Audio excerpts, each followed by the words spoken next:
wisdom to whom he wills, and whoever has been given wisdom has certainly been given much good, and none will remember except those with understanding.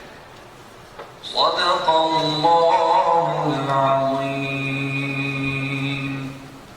In 2019, to fill in the knowledge and research gaps that existed in the domains of aerospace and national security in an otherwise think tank-rich capital, Islamabad.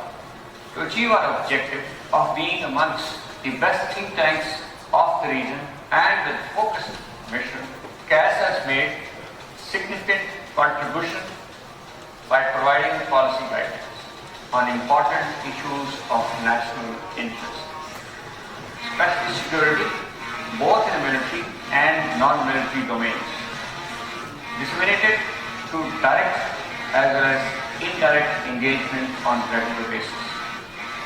As part of the advisory board of the Government of Pakistan's National Security Division, CAS has and would continue to serve as authority by providing independent, innovative, evidence-based solutions to strengthen Pakistan's national security, including specific emerging geostrategic and geo-economic situations. Maintaining a winning aerospace power requires high-end technologies that are not only cost-intensive, but their availability with the passage of time is likely to be challenging. In our region, these technologies are largely acquired, therefore working towards our vision of strengthening national security in all its domains through indigenization. CAS would continue to lay emphasis on innovative research on emerging technologies, including but not limited to cyber and space. We continue to enhance our reach through greater use of media, seminars, webinars, digital technologies, joint research, and cementing our relationship with domestic, regional, and global partners. Inshallah, in times ahead, we will continue to build on our achievements.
Great importance, titled Gilgit Baltistan National Security Calculus. It's my great honor to host this very timely and important seminar in which we have put together perhaps the best possible panel and most formidable experts on the issue of current status of Gilgit Baltistan and its role in national security. The aim of today's seminar is to analyze and debate on the socio-political dimension, legal and constitutional dynamics, and Pakistan's diplomatic stance on the current status of Gilgit Baltistan. Before introducing my worthy panelists, I now invite Air Marshal Baltistan Khan, President CAS and Chair of the seminar, for his introductory remarks. Air Marshal Baltistan Khan took over as President CAS on 13th September 2021. He joined PF and was commissioned in GDP branch of PF in March 1977. During his service, he remained on various important command and staff appointments. His command appointment assignments included command of a fighter squadron, a fighter wing, and an operational PS airway.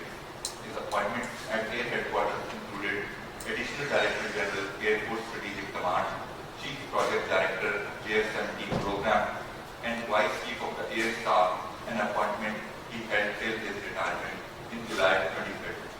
He is co-author of 2 books, The Aviation City and Milestones about Growth of Military Aviation Industry in Pakistan. He is also a recipient of Star-e-Imtiaz Military, Lal-e-Imtiaz Military, and Star-e-Star. Sir.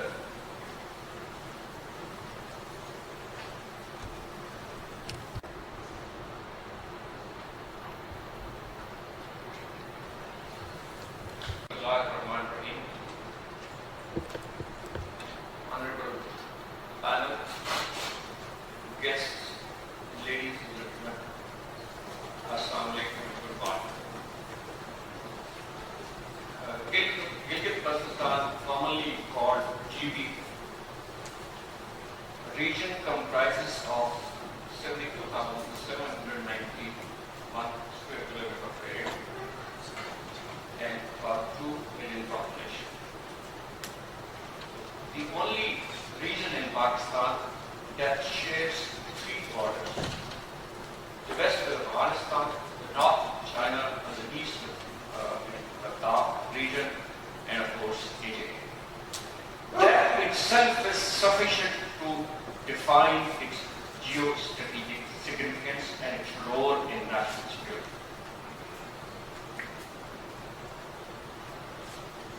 And plus, having a land route with China, it also houses a very important link, that is China-Pakistan economic corridor. Therefore, the security of China-Pakistan economic corridor also lies largely with the beginning with Gilgit Baltistan. So that's the subject that we have today. So to proceed further, on 1st November 1947, the President of Azad Government of Gilgit Baltistan, Raja Shah Reis Khan, telegraphed the Government of Pakistan to appoint a civil administrator on behalf of his people.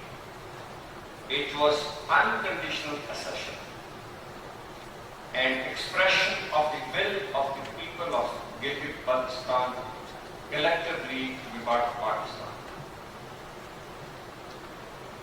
Raja Shah Reis Khan could not have properly imagined that the decision would trigger over 74 years of uncertainty in the name of national interest. Despite repeated assurances, governments in Pakistan have been observed to be reluctant to take any concrete step to integrate the region into Pakistan till today. However, Pakistan People's Party government in 2009 accorded GB a semblance of provincial status, albeit without full empowerment. The people's relentless appeals led to the next government in forming a committee famously called Sarkarji's Committee to issue the subject and put up recommendations. Interestingly, and the recommendation was put up in 2017. And very interestingly, instead of implementing its own committee's recommendation, the female government, influenced by elite, deprived the area of even the previous held powers in Parliament that we have, and promulgated a GB order that GB people called draconian in 2018 that took away all that the powers they had and put it in the office of the Prime Minister of Pakistan, who neither comes from the region nor is represented by the people. Frustrated by the presidential decree, GB's residents challenged it in the Supreme 17 January 2019, a 7-member bench of the Supreme Court of Pakistan announced a landmark judgment when the order of 2018 was struck. They issued direction for granting of provisional provincial status to G. Instead of implementing the straightforward decision of the Supreme Court, the PTI government decided to make a famous U-turn and challenge its own draft that they had presented to the Supreme Court and went for a review. Ladies and gentlemen, despite over 7 decades old desire of its purpose, which incidentally has been approved by their own legislative assembly twice, and firmly committed by the 3 major political parties of Pakistan, even during the last elections of GB. The region is neither part of the province of Pakistan nor part of the Federation. The people of GB continue to be deprived of the basic fundamental rights granted to every citizen of Pakistan in the Constitution, and are not stakeholders in the society, therefore not part of any decision making at the national level. Ignoring the wishes of the people of GB in this information age, the state of Pakistan seems to be creating various fault lines that could affect the national security of Pakistan as well as the security of CPAC. Because such fault lines are famous for exploitation during various phases of hybrid warfare. To study the issue, we are having panels consisting of experts of rich experience who have authored books on the subject and have done doctorates on the subject. During our discourse today, we will try and find answers to some of the questions that I have laid out. What is the significance of GB for the national security of Pakistan? What is the significance of GB in securing CPAC? What are the grievances of the people of GB? How would declaring the GB as a provisional province shape its political future and will step and mitigate the resentment of the people? How would it affect Pakistan's stance on Jammu and Kashmir dispute in the post-5th August 2019 scenario? If GB is given a status of provisional province, what are the emerging challenges for Pakistan associated with the declaration of GB akin to a province? What should be the diplomatic stance of Pakistan on the issue of GB? And how would the constitutional amendments impact the reference to the Article 257 of the Constitution of Pakistan? With that now, I hope to have a very healthy question and answer session also. So over to the moderator for subsequent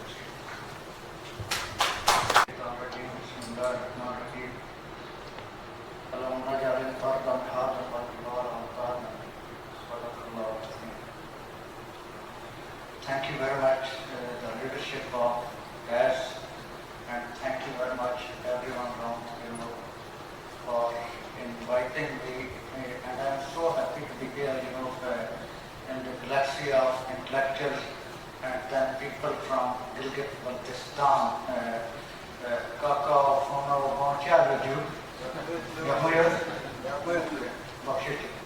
Now, thank you very much. It's great being quite old. I'm so happy to be here as the youngest speaker of the day. Now, having said that, this is a topic that has been given to me. neither on Gilgit Baltistan nor on national security. However, I am a student of Gilgit Baltistan studies. I am a student of Gilgit Baltistan studies, a subject that actually I tested and indeed as such founded in two of the universities of Gilgit Baltistan. And then a student of national security studies indeed, and a student of Pakistan studies. Now, and a student particularly of human security studies. Now, having said that, every word and every phrase in this topic matters. It's important. And I would be restricting myself to this. To Gilgit Baltistan, I would talk of Gilgit Baltistan. We need to understand Gilgit Baltistan. And I often tell people, try to understand Gilgit Baltistan.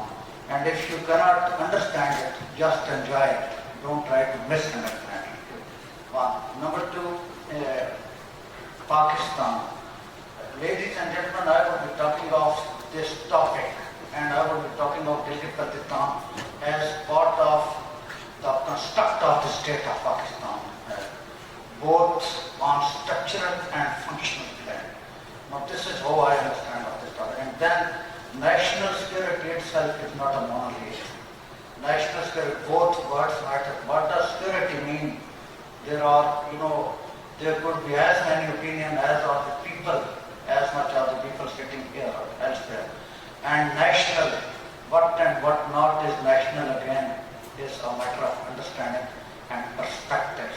But the good thing is that we talk and we must continue to talk on these things. Now with this, this is Gilgit Baltistan. Enjoy that. And if you think this is Gilgit Baltistan in total, it is just in decimal.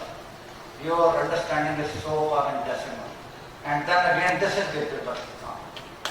This is another side of Gilgit Baltistan. And if you think that this is the whole of Gilgit Baltistan, it is still maybe not even 1% of what the subject is. So we need to go in deep. Or issue here, we don't have, whatever perspective. My perspective is not wholly right perspective. It's not correct perspective. And that's why it's a perspective. A perspective is not always a truth. It's perspective, the way I am looking at the thing. It's an opinion, the way I am looking at it. And that's why I shouldn't be imposing my perspective onto the fabric of national security to be the right thing, the only right thing. वो हम सारे के सारे मिलके, and this is what is Hegelian dialectic. Then thesis के साथ antithesis आएगा, and then with centuries of dialectic we reach a kind of synthesis, and that to become a thesis then. और उससे आगे एक इमाम गजाली अगर एक चीज कहते हैं तो after centuries Ibn Rushd says something antithesis, मैं नहीं मानता. And then आज तक उसका synthesis को synthesize ना करें. And so, but we must continue to think and do it. Now I dedicate this section, my talk, to the passionate, peace-loving and strong-willed people of Gilgit Baltistan. The way I have found the people of Gilgit Baltistan. Alhamdulillah, in my course of study. Now, ladies and gentlemen, let me tell you, I am standing here in my own capacity, in my own intellectual capacity. I am not representing the institution of Pakistan, Army of Pakistan, National Defense University. I have been called intellectual capacity because of my background and my hands-on experience. Now, across Gilgit Baltistan, certainly I have gone to all valleys of Gilgit Baltistan, A to Z. You can name any, and I have gone through all ethno-linguistic entities. We can talk of this later. Now, I said I would be talking of actually three main aspects: national security, and then how national security of Pakistan does mean with the linkage with Gilgit Baltistan. And how do we understand national security? Ladies and gentlemen, there is no single universally acceptable definition of national security. ये जिसने जैसा पाया, जैसा जिसको affect किया, जिस state को, जिस इंडिविजुअल को, जिस ट्राइब को, जिस ग्रुप को, जिस एंटिटी को, जिस पार्ट को, जिस प्रोविंस को, they thought of it in those names. Different statesmen, scholars, strategists and nations think of national security differently, and each idea is context specific and environment specific. And the concept of national security has evolved and expanded over centuries. Now the phrase national security was first used in 1790 in United States of America in one of the universities. But then its roots are deeper than that, millennia old. And then as of today, it is interdisciplinary concept embedding many inter alia the subjects as have been flagged. And today we can say that it has evolved into a kind of subject that we can say national security studies. And what is security? Salamati hai kya? It is, as we say, absence of threat. Khatrat ki adam maujoodgi. When there is no threat, it's a state of security. But ideally, yes, yet is it practically possible? Nowhere is it possible. In no state of the world it is possible. And having said that we feel that it is capability to deal with a threat that can be known as the state of security. Whether national security or any kind of security, we will talk of it. Now, security exists in this case because it's a kind of essence of threat. There is no threat. There is no threat to this room, this hall. So security exists anyway in any kind. And if threat exists, it's a state of insecurity. Threat exists, yet there is a capability to deal with the threat. This is what I am saying, it's a state of security. Now just taking you out of this for a moment, when we talk of threat to national security, we often study it in terms of threat to territory of a state, national integration, identity, ideology, political influence, physical threat to the citizens of a state, massive health threats, economic insecurity at macro level and micro level. And these are again just a few forms of threats facing our national security of state or of people. And then we often think and talk in terms of traditional security or state security. And when we talk of that, we are actually referring to 193 states of the world or more, whatever it could be. 200 plus if you include, independent autonomous island, etc. And then we often talk of human security. And when we refer to this morning I found out the world population to be 7.95 something billion. Now, on one of the sides. Now, we are, in this case, security reference are in billions. And this is my favorite quote on human security, coming from our own Dr. Mahbubullah, who says, I firmly believe that the world is entering a new era in which the very concept of security will change and change dramatically. Security will be interpreted as security of people, not just territory, security of individuals, not just nations, security through sustainable development, not through arms, security of all the people everywhere, in their homes, in their jobs, in their streets, in their communities, in their environment, and in the out there in the valleys of Gilgit Baltistan. And when we talk of national security with a linkage to Gilgit Baltistan, I think in terms of the people of Gilgit Baltistan, security of the people of Gilgit Baltistan, and everything else is actually owned by the people. Everything else rests with the people.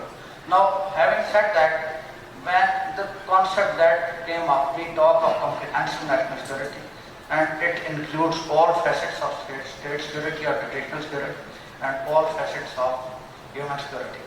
Even though all that used to be traditional is no more traditional, not much traditional. And all that used to be non-traditional is very much traditional as of today. But then security is linked with the ends of a state or a people. Now ends, often when we see the purpose of a state, the national security purpose of state, it is defined in terms of security and prosperity of a people. And in case of big powers, it also includes global influence. I am talking of United States, I am talking of China, I am talking of Russia and other big powers. But insofar as Pakistan is concerned, since we don't have any desire for global influence, we are committed to and we are sensitive to our own national security within our own defined borders, 8343 kilometers of our border, national border. Now, And this is how we think of our nation, all world, and all people of Pakistan, all virtually 225 million people of Pakistan. And this is what National Security Policy of Pakistan says, 2022 says, regarding the national purpose of Pakistan. It says, a country is as secure as its most vulnerable citizen. The safety, security, dignity and prosperity of citizens in all their manifestations will remain the ultimate purpose of Pakistan's national security. And this is the lens through which I look at the security of Gilgit Baltistan and its linkage with Pakistan. And then Pakistan national security policy is based on 3 pillars in accordance with this national security policy. Economic security, military security. When it says military security, actually it is talking of state security as against external threats, and then human security, and we go on. Now, ladies and gentlemen, let us out of the concept of national security for a moment. All of you are very well aware of this concept, and all of you know much more than that. I just wanted to perspectivize it for this session. And now I would have a look at Gilgit Baltistan. And you know, my friends from Gilgit Baltistan sitting here, and they also know that I am just, Eunice, you know that I am just a student of Gilgit Baltistan. But having said that, let me share as to how do I look at that. Gilgit Baltistan, 72496 square kilometer of territory and 1.5 million population as of 2017 survey.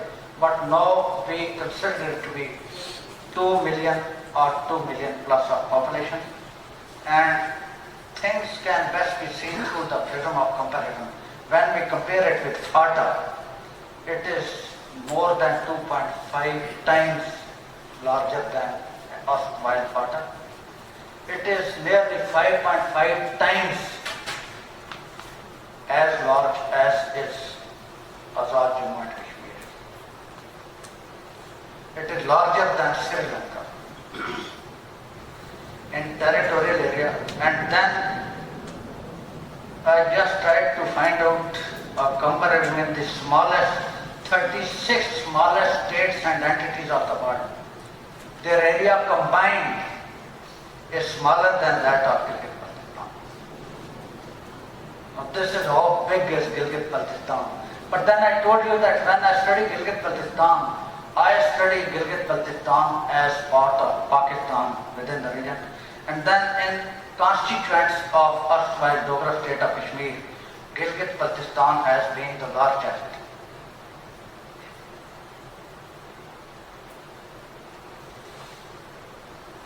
(32% of total area.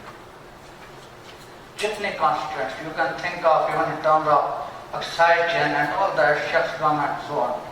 But then when we come down to Pakistan, Gilgit Baltistan, Pakistan total territorial area is 881,888 square kilometers when we include GB and Azad Jammu and Kashmir also.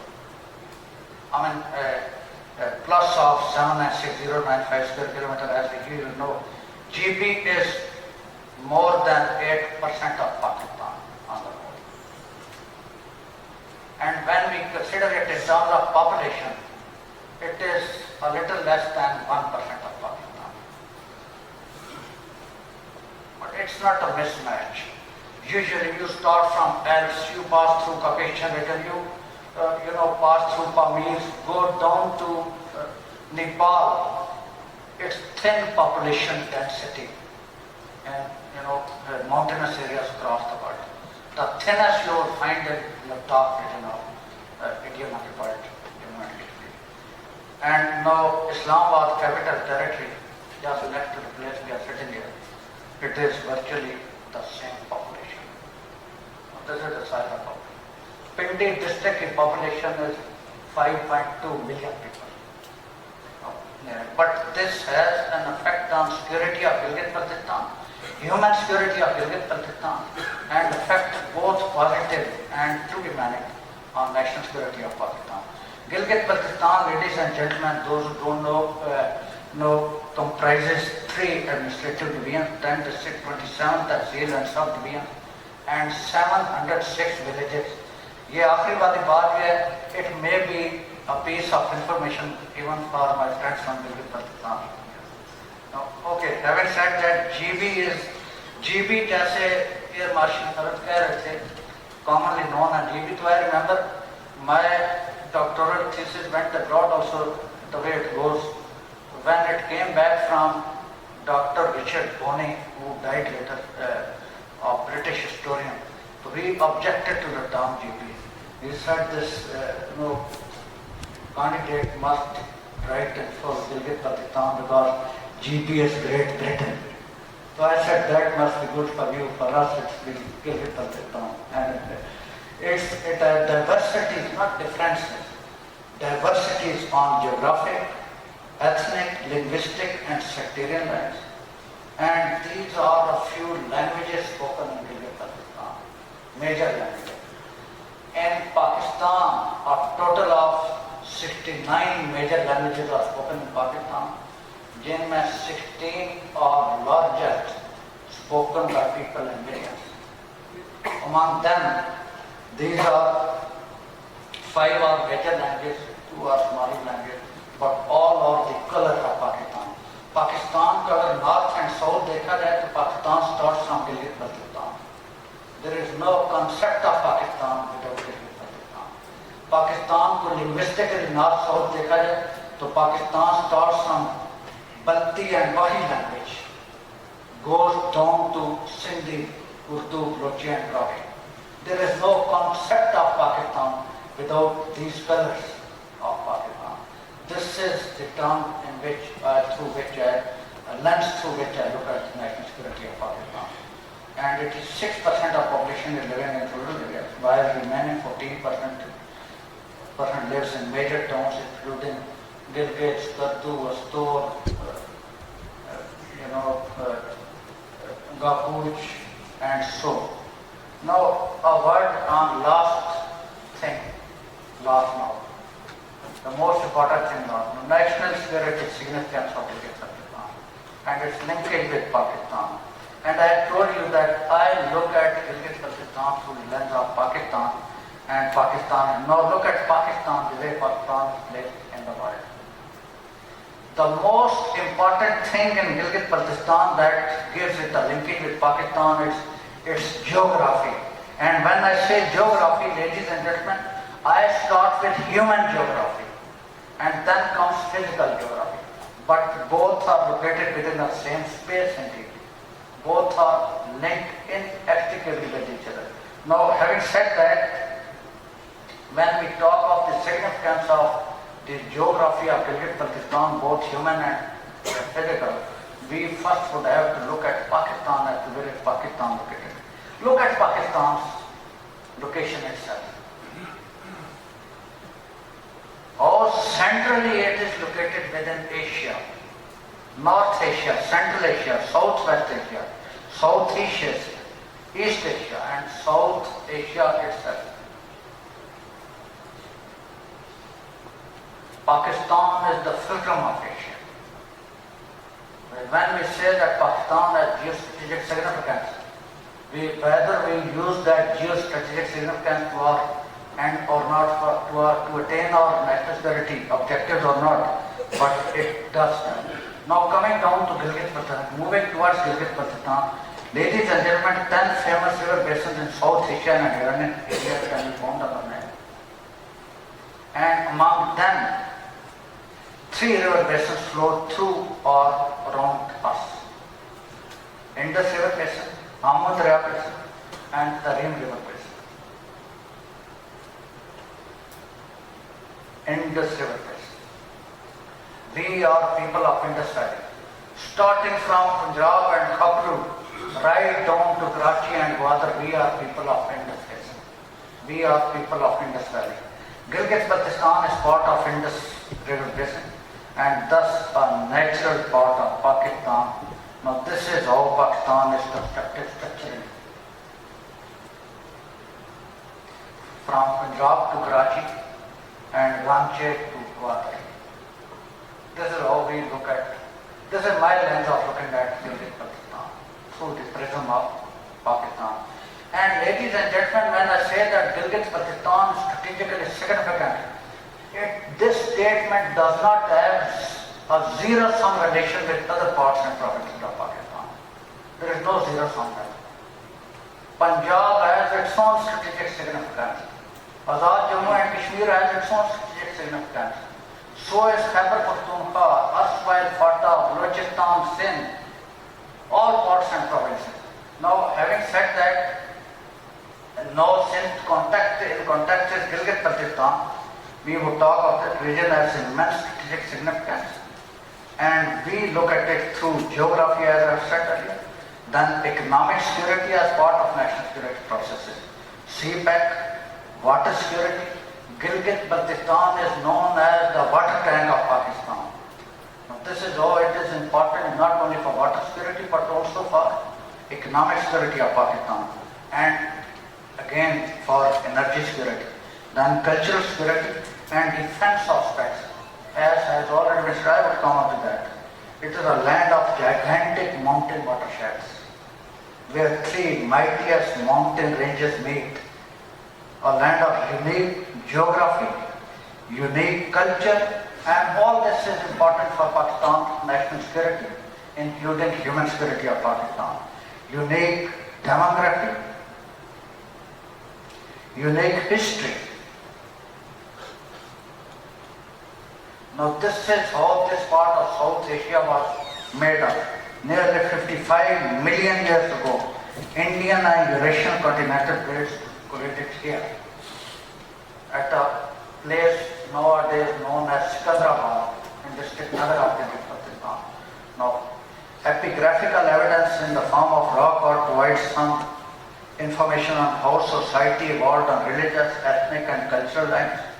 Over 50,000 rock art traces have been found in Gilgit Baltistan, particularly in Baltistan and Chilas, and mostly in Chilas.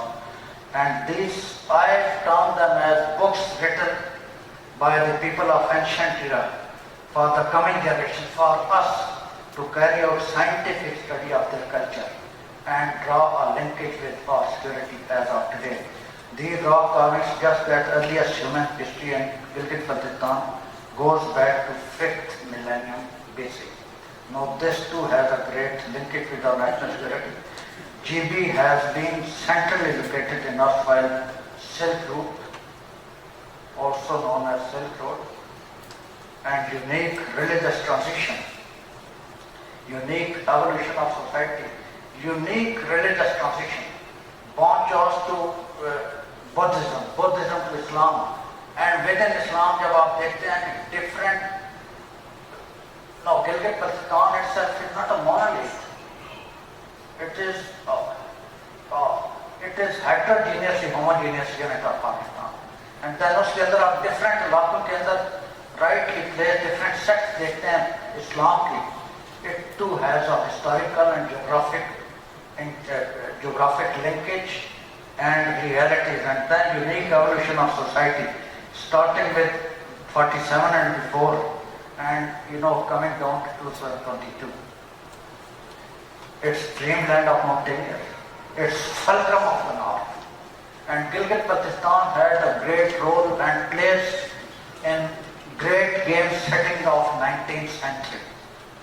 It had an important role in national security of both Tsarist Russia and British Indian Empire, a window into China for Pakistan, and then its sheer geographic size and location, proximity to China and Central Asia, significance at transit economy and the role in CPEC, hydropower potential and national security significance there.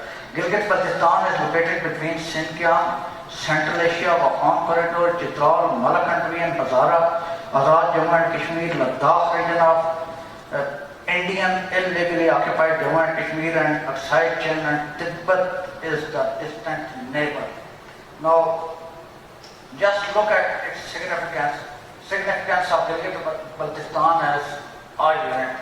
And my study shows that Gilgit Baltistan is the most developed area in the region of regions. Yes, I can take a question on this, and then, who is responsible for all that, who have made it happen. the peace-loving and education-loving people of Gilgit Baltistan. Certainly, the state of Pakistan did play a role in it. I would move further. You know this. You know about this. 5,100 glaciers located in Gilgit Baltistan. 3,400 glacier lakes located in Gilgit Baltistan. As per law, it becomes the longest glacier outside polar region. We would go on, and total Gilgit Baltistan, according to one of the studies, has total of 40,000 megawatt capacity plus 1,200 megawatts long minor stream run of the river, and other studies also show 60,000 megawatts. Now this is the Indus cascade in which 5 or 3 dams are located in Gilgit Baltistan according to Baltistan plan. Mineral potential, you know, but then most of it is illegal mining and no detailed geological survey has been carried out in Gilgit Baltistan. Tourism potential, we don't need much. Human geography, we have already talked about, but still towards ends. Geographically and culturally, Gilgit Baltistan is a natural part of Pakistan. People of Gilgit Baltistan are passionate Pakistani. According to my survey and my doctoral thesis, 85% of people of Gilgit Baltistan want to become a province of Pakistan. Now, and remaining 2 do not want to break up from Pakistan, break away from Pakistan. People of Gilgit Baltistan have a shared future with other constituents of Pakistan, and national economic processes reinforce it. And the role in national defense. Now, as had been highlighted by Air Marshal, Gilgit Baltistan has a 927 kilometer of frontier with 3 countries, India, China and Afghanistan, as has been flagged, and it makes up for 11% of Pakistan's total frontier. Then the role of CPEC in future of Gilgit Baltistan itself, and the role of CPEC in future of Pakistan. We can continue to discuss this, but things are only as clear as for Gilgit Baltistan with regard to CPEC as are for other provinces. And this is very important to me. Gilgit Baltistan's youth have a great role in development of Pakistan, including Gilgit Baltistan. They are, when I go back, हमारे senior Gilgit Baltistan मौजूद हैं, शिगरी साहब मौजूद हैं. Now Gilgit Baltistan has produced people like शिगरी साहब and so many friends sitting here. आप पीछे जाते हैं, पंजाब से और केपी से गिलगित बल्तिस्तान में लोग पढ़ने जाया करते थे वैसे, और बड़े अच्छे उस्ताद लोग अभी भी याद करते हैं. फलां हमारे फैसलाबाद से बड़े उस्ताद अच्छे हैं, फलां लाहौर से बड़े अच्छे हैं, फलां पिंडी के थे, फलां पेशावर के थे, फलां भारत थे. आज मैं जिस यूनिवर्सिटी में भी जाता हूँ पाकिस्तान में, वहाँ I find people from Gilgit Baltistan.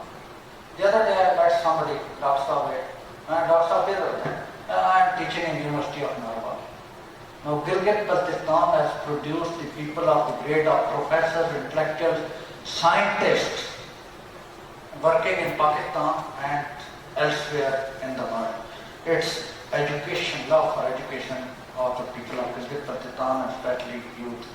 And the last slides, the key driver of change in Gilgit Baltistan, it's, to me, it's geography. Geography is going to bring change. And when I say geography, I told you it's human geography as well as physical geography. Rest you can see. And all these sectors are actually going to be affected by geography. And this has already brought in socio-economic transformation. आज गिलगित बल्तिस्तान वो वाला नहीं है जो आप 70s में देखते या 60s में देखते या 80s में. It's changed.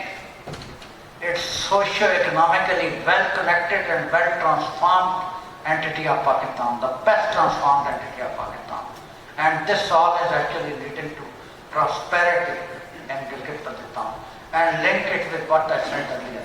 National security and security and prosperity.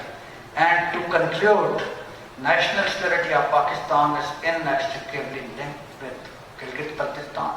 We cannot think of a Pakistan without Gilgit Baltistan and a Gilgit Baltistan without Pakistan. And this is my phrase, about nearly a decade old phrase now, which is oft quoted, कि गिलगित बल्तिस्तान और पाकिस्तान का sir धड़ कर चुके हैं. Thank you all. Thank you.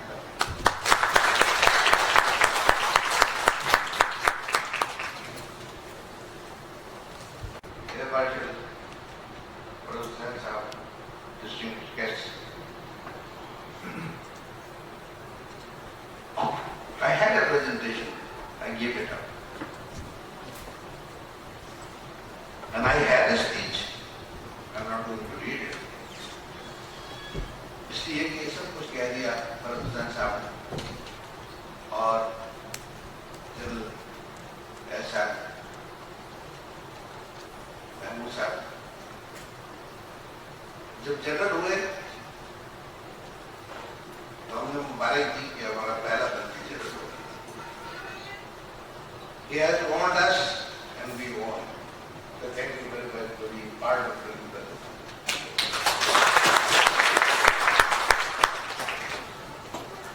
तो आप सवाल करेंगे तो बड़ा भाई डूब गया.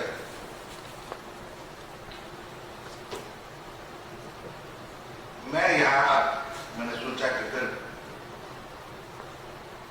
मेरे सामने जो लोग हैं, डिस्ट्रिक्ट गेस्ट हैं, जिनकी कॉरिडोर पावर में से है,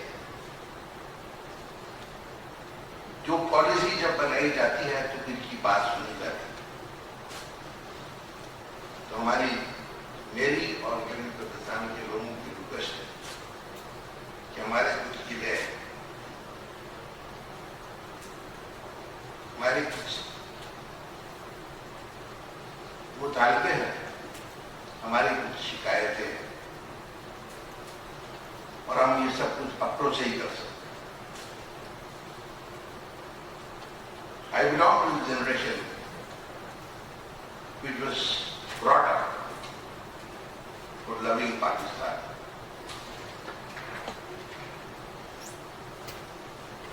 जब नेशनल एंथम बजाया जा रहा तो जो पहली स्लाइड थी it was showing Gilgit Baltistan.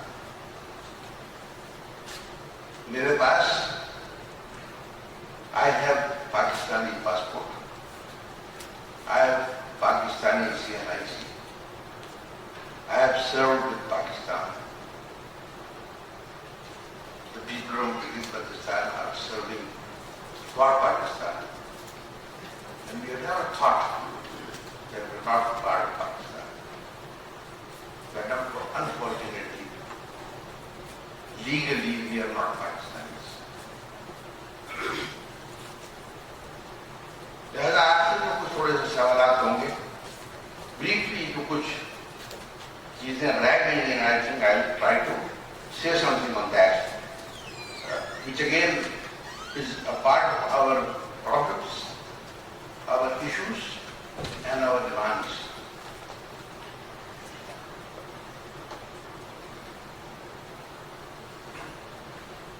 Who are we? What is Gilgit Baltistan? The Article 257 speaks about it, of the Constitution of Pakistan, and it is relating to the state of Jammu and Kashmir. We became part of Jammu and Kashmir by an accidental history. When the people of state of Jammu and Kashmir decided to accede to Pakistan, the relationship between Pakistan and that state shall be determined in accordance with the wishes of the people of the state. The people of Gilgit Baltistan liberated the area and, as mentioned earlier, acceded to Pakistan unconditionally.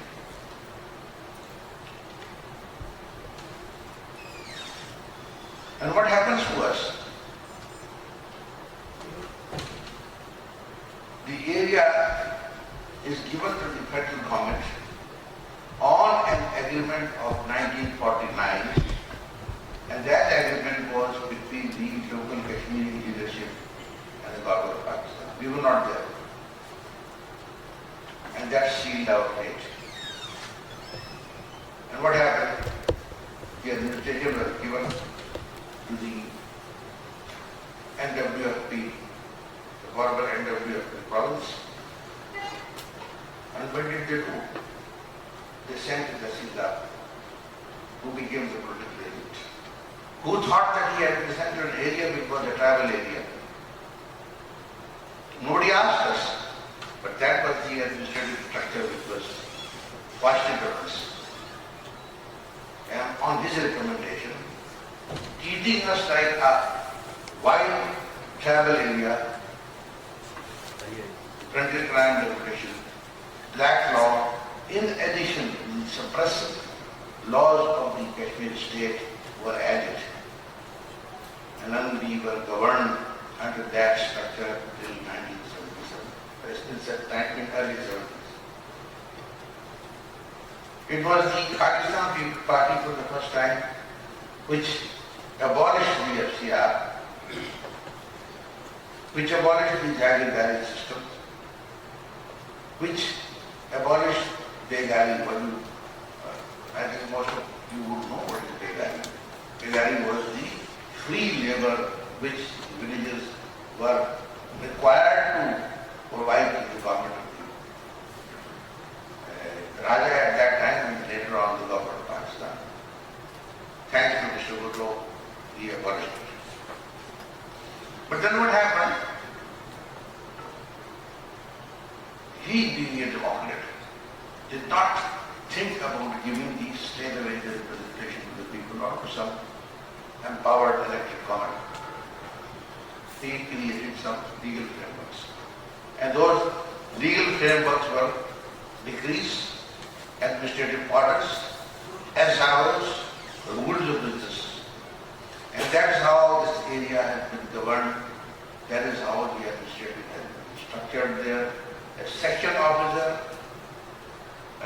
initiates a summary. It goes through the normal process of the deputy secretary, joint secretary, and the relation secretary and the secretary. Goes to the prime minister, he says yes or no. And the fate of the people of Gilgit Baltistan is decided in that process. And it still continues. However, there were demands by the people. Once a change was taken, a silent revolution was taken in that area. And that was not the political leadership. That was not triggered by the people, the state of Pakistan. It was the KKH. It was the intervention of the NGOs led by our Khan Foundation. People were educated, and I think it was also the resilience of the people. We were able to get education today, I can say with pride. We have the highest literacy rate in Pakistan.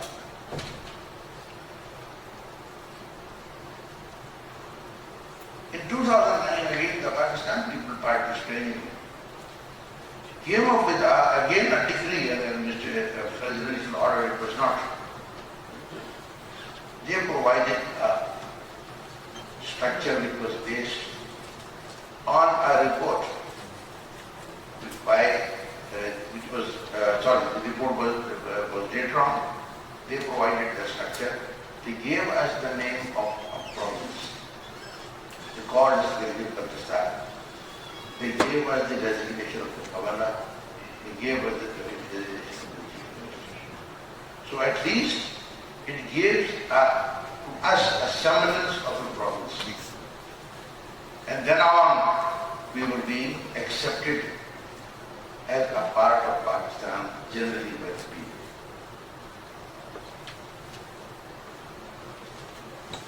An assembly was elected, and it was given certain powers for legislation. And I have my own reservation about that. assembly because they did not do what they were supposed to do. They did not legislate on the subjects on which would have decided the fate of the people of Gilgit Baltistan, dealing with some very, very key issues which I will mention later on. They allowed a non-representative council, which was something like an upper house, and accepted the jurisdiction of the federal government unchallenged. FBR, FIA, and NAB, they did havoc with that area. They again failed to put up the demand of the people of Gilgit Baltistan for their due share in CPAC. Strangely, all the provinces are represented in the committee which interacts with the Chinese government. The Chief Minister of Gilgit Baltistan is not there. Although CPAC emanates from that area, it starts from that area. Without Gilgit Baltistan, there is no CPAC. And then they also did a very, very flawed planning that they have only one entry in Pakistan through Gujarat. I have raised the issue that there can be multiple entries that should be done to make it successful.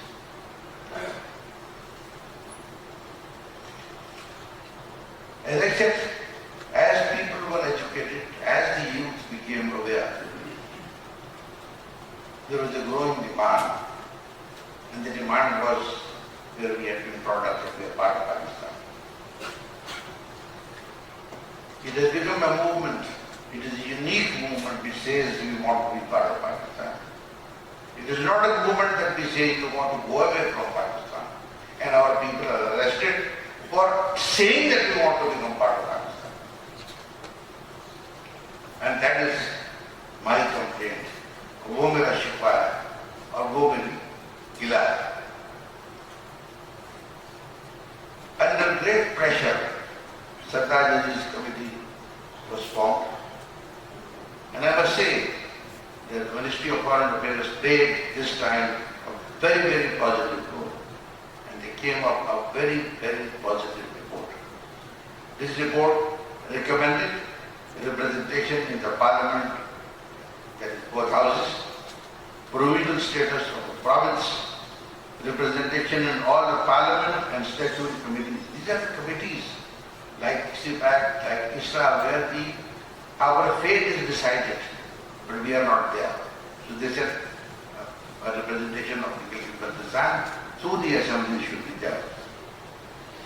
And it also recommended that we should be local government of Gilgit Baltistan, the legislative assembly, should have the same authority to legislate with the other provinces have. And it also recommended the extension of the jurisdiction of the Supreme Court of Pakistan to the entire area. Now here was this recommendation which was mentioned by Ermajasa, that this area should be given enhanced powers, and what they did, they came with this 2018 order. And this order gave some additional subjects to legislative assembly, but it eliminated the semblance of linkage between Gilgit Baltistan and the state of Pakistan, I would say. One of the legal void which we are facing today, that Pakistan technically has no linkage with Gilgit Baltistan, because that council has been turned into an advisory body. There were some nominated members from Gilgit Baltistan who would take decisions on the legislation of the subjects which were not within the within the ambit of the local assembly. That has been eliminated. Why, I don't know. And that entire power has been given to the Prime Minister of Pakistan. He is literally the Chief Martial Law Administrator of Gilgit Baltistan.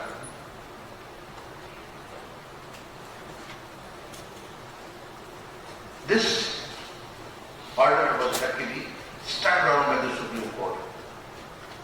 And the PGI government agreed to come up with a new law, that was 2019. It was a draft which was agreed to, which is part of the judgment of the Supreme Court.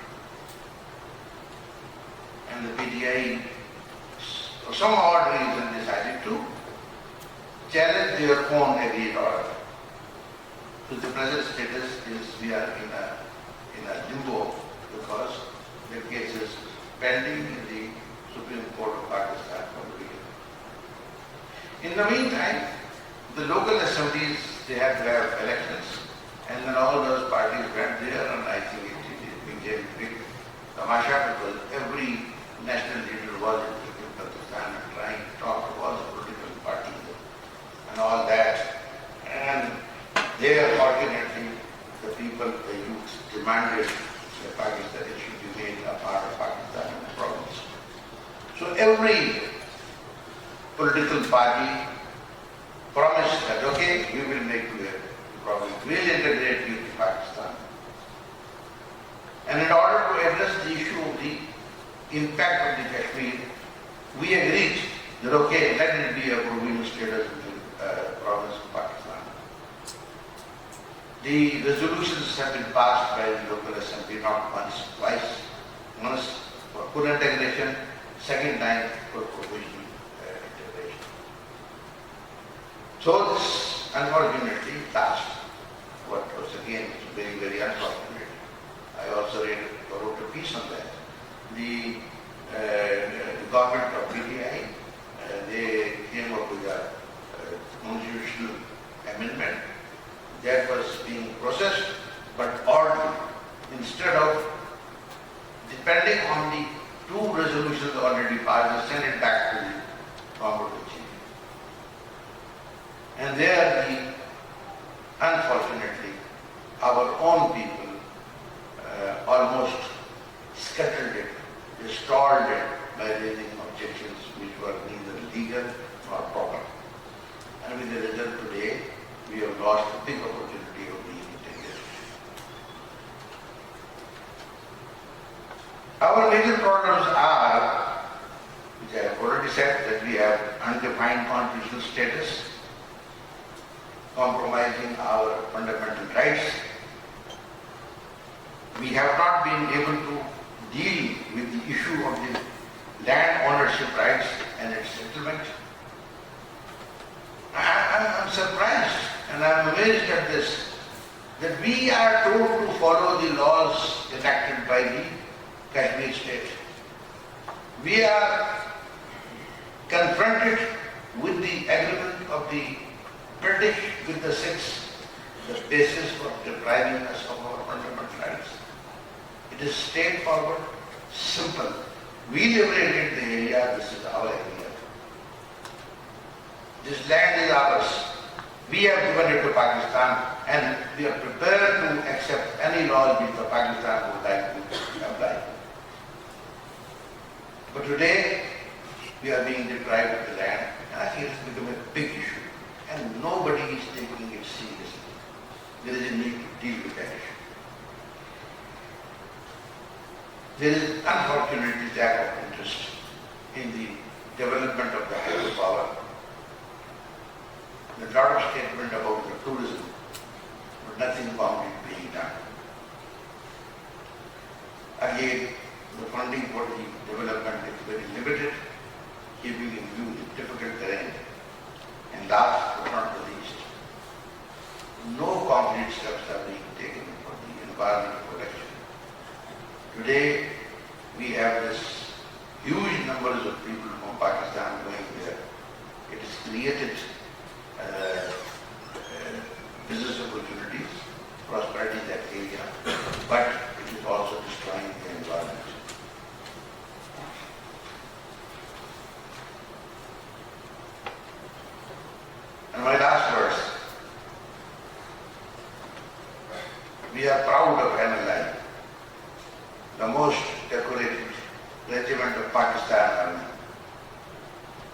Tourish and Arab. We fought for motherland valiantly on every front at every time. We lost areas in conflict with India, but stoically accepted without any complaint. We fly Pakistan flags on the graves of our Shuhada. We have unflinching commitment for Pakistan. I would conclude, we must bear in mind that Gilgit Baltistan is not property to be owned. It has a distinct existence, and its people must be the final arbiter of their future. They made their choice in 1947 and have been unwavering in this unique movement that asks for integration into Pakistan. Time to listen to them before the present third generation, which is more aware, decides to change their mind. We are, as of today, the bitter, the inconvenient truth is, we are stateless.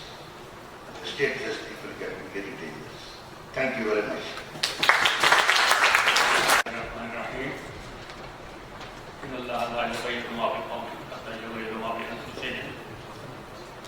I'm thankful to the team of the CAS, so that the president of the CAS, for holding this very important seminar and for inviting me to hear and to talk. Thank you very much for that. मैं राजस्थान साहब के और शिल्पी साहब की बातों से बड़ा अपना ट्रिगर फील करता हूँ कि जो गुफ्तगू इन्होंने की है वो उनकी ट्रिगर है। एहसान साहब ने अपना गिलगित बल्तिस्तान की अहमियत, सिक्योरिटी पैराडाइम्स और उसकी स्ट्रेटजिक पोजीशन को जिस तरीके से बयान किया, मैं हैरान हूँ कि पाकिस्तान की पॉलिसी बनाने वाले उस एंगल से इसको क्यों नहीं लिया और आज तक उसका तदावत क्यों नहीं किया। और शिगरी साहब ने इस अंदाज में गिलगित बल्तिस्तान के लोगों की काबिल हालत को बयान किया और बल्कि उनकी नॉन एंटिटी होने का बयान किया, मैं हैरान हूँ कि बेवकूफ़ इंसान क्यों नहीं समझ कि बड़ी अफसोसनाक बात है। मैं I was born in Srinagar, educated in Baramulla and Aligarh, practiced in Delhi and Srinagar, और 76 में पाकिस्तान आज़ाद कश्मीर को पाकिस्तानी या कोई भी पार्ट कश्मीर में बसने वाले तो पाकिस्तानी समझते हैं, ये भी समझते हैं कि आज़ाद कश्मीर जो है इतने वाइड लैंड या गिलगित बल्तिस्तान इतने वाइड लैंड नहीं पाकिस्तान है। लेकिन यहाँ आके मुझे एहसास हुआ कि मैं तो इंडिया में बेहतर था, इसलिए मैं था कि वहाँ मेरी एक आइडेंटिटी थी, मैं एक सिटीजन था, एक बड़ी कंट्री का सिटीजन था। उन्होंने जबरदस्ती दी या वाले टेररिस्ट थी या किसी कॉन्स्टिट्यूशन मैकेनिज्म की तहत से, लेकिन स्टेट को कॉन्स्टिट्यूशन में एक स्टेटस दिया, उस स्टेटस के हवाले से मैं इंडिया के सिटीजन था। लेकिन मुझे शर्मिंदगी हमेशा होती थी कि मैं इंडिया के सिटीजन नहीं रहना था, मुझे नहीं होने चाहिए सिटीजन, लेकिन था, इसके बावजूद तुमने मुझे दिया था।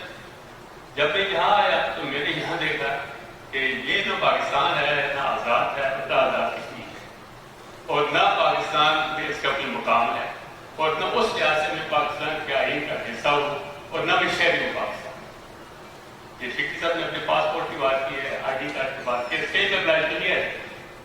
गिलगित बल्तिस्तान को और आज़ाद कश्मीर को आप दो अलग करके नहीं देख सकते, ये दो एक स्टेट का हिस्सा थे। ऑफकोर्स गिलगित बल्तिस्तान की एक अपनी हिस्ट्री है, इसकी एक अपनी डायनेमिक्स है, इसकी एक अपना मतलब जो आप देखें कि हर लिहाज से डिस्टिंक्ट है बाकी खितों से, लेकिन उस लिहाज से रियासत जम्मू कश्मीर का हर खिता डिस्टिंक्ट है। कोई खिता भी दूसरे खिते के साथ मुकाबला नहीं करता। Jammu is totally different, Gilgit Baltistan is totally different, so is Ladakh, so is valley of Kashmir. और असल में जो कश्मीर है वो वैली ऑफ कश्मीर है, बाकी सारी एनेक्सीज है, एनेक्स की नहीं है। और एनेक्स करने के बाद उनको एक मतलब ड्राइव किया गया है, हाँका गया है, और हाँका गया है एक लाठी से, जो लाठी एक खानदान की लाठी थी और खानदान के पीछे पूरी ब्रिटिश एम्पायर है। तो इस हवाले से मैं समझता था कि मैं जब यहाँ आया मैंने देखा भी मैं जिस जो अपनी हालत बदलने को आया था कि उससे ज़्यादा अर्स होगी یہ کیا ہو گیا ہے؟ نہ اس پاکستان کے شہری ہوں، نہ پاکستان کا آئین کی اپلائی کرتا ہے. اگر مجھے پاکستان کے خلاف ہوتا جب میں یہاں آیا تھا تو ممکن ہے میں مظفر آباد کے بجائے راولپنڈی کی ہوتا، ہماری کی ہوتا یا لاہور میں کسی جگہ رہتا ہے جہاں سے پاکستانی بن سکتا تھا. لیکن یہاں میری شناخت کوئی بھی نہیں ہے. تو یہ بڑا انفارچونیٹ آئیڈیا ہے کہ یہ فیصلہ کرنے والے جو لوگ ہیں وہ اس ایجنسی کیوں نہیں رہتے، انہوں نے کیوں اگنور کیا. میرے خیال میں اس وقت جو گلگت بلتستان اور آزاد کشمیر ہے یہ 43 یا 45% of the whole of the state of Jammu. آپ کے پاس اور باقی کچھ حصہ چائنا کے پاس ہے. اگر آپ چائنا والا ایسا نکال دیں تو گلگت بلتستان اور آزاد کشمیر ملا کے اور ہندوستان کے پاس جو کشمیر ہے لداخ اور جموں کشمیر ملا کے میرے خیال میں تقریباً برابر برابر ملتے ہیں. انہوں نے اس کو اسٹیٹس دے دیا ہے اور زبردستی دی ہے، ورنہ مانتے نہیں، ذمہ داری نہیں ہے. ہم آپ کو نہیں چھوڑتے. اس لیے ہندوستانی حکومت کہتی ہے کہ یہ ہمارے ناراض شہری ہیں. آپ ذرا اس کے نریندر مودی صاحب کے آنے کے بعد کیا بدل گئی بھی ہے، لیکن پہلے والا کہتے تھے ہمارے ناراض شہری. تو یہ ہم تو سارے کے سارے آپ کے ساتھ ہیں. یہاں کون پاکستان میں ایسا ہے آزاد کشمیر میں گلگت بلتستان میں جو پاکستانی نہیں ہے یا پاکستان کے ساتھ نہیں رہنا چاہتا ہے. کچھ لوگوں کی سوچ ہے ڈیفینیٹلی آزاد کشمیر ہونے چاہیے. نسیم بیٹھ ہے اگر ان کی سوچ پرویل کر کے ہوتی ہے نسیم بیٹھ میں پڑتا ہے. لیکن آپ احساس تو کروا دیں نا. احساس کروائے کے بغیر آپ نے ہمیں یہ مغائی ہے مال بنا کے رکھا ہوا ایک اچھی بات ہے. پر آپ نے آج عبد الکام یہ گلگت بلتستان اور اس کی بیٹری جتنی بھی ہے دس از دیز میں all the parts of the state of Jammu Kashmir. Of course ان کی کلچر ڈفرینٹ ہے، ان کی آئیڈینٹی ڈفرینٹ ہے، لیکن there is no doubt in the fact that these were part of the state of Jammu and Kashmir on the 14th or 15th of August 1947. So they were part of the state of Jammu and Kashmir. اور جس وقت پاکستان نے اسی طریقے سے جو اس کو آج کا government of Pakistan it has been considering it, it has been accepting it at national level as well as international level that these are part of the state of Jammu and Kashmir.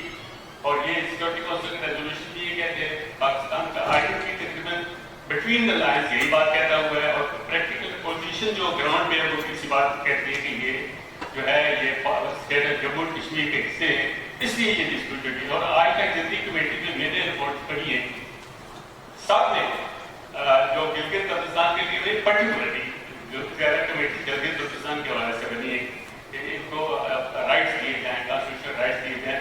should become the province of Pakistan or like a province of Pakistan or a province of Pakistan.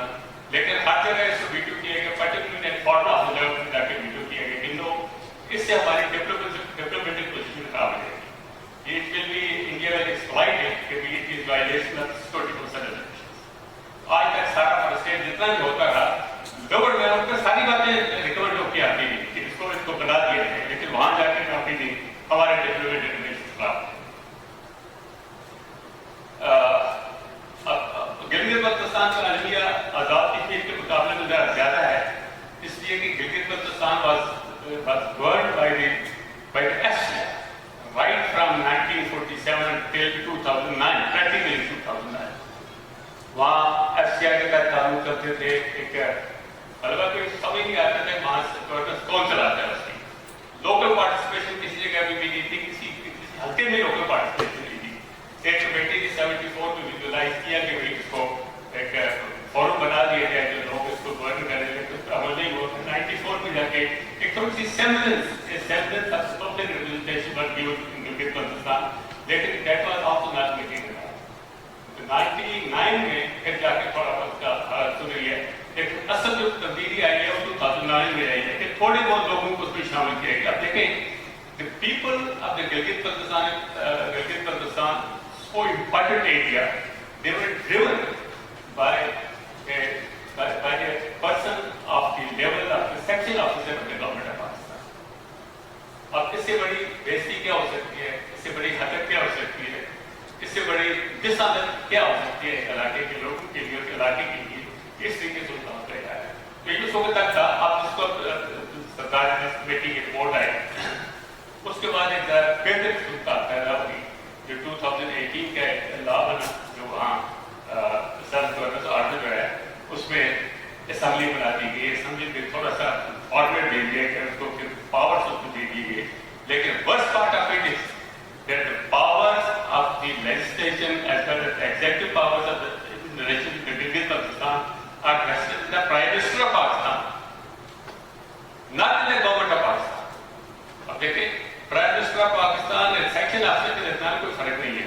اور وہ order کریں گے, order جاری کر دیں. یہ جو گلگت بلتستان کا سیلف گورننس آرڈر جاری ہوا ہے, ایک سیکشن آفیسر کی نوٹیفکیشن جو ختم ہو جائے, اس میں گورنمنٹ آف پاکستان کہیں نہیں آتا. اور یہ گورنمنٹ آف پاکستان نے اسے نہیں لکھا ہے, اس پہ لکھا ہے پرائم منسٹر آف پاکستان. ایک پوری لسٹ ہے لمبی بنی ہوئی جو I think it is part 1 of the this legal order that governance order کہ جس میں سارے پاور کو پرائم منسٹر آف پاکستان کو دیے گئے.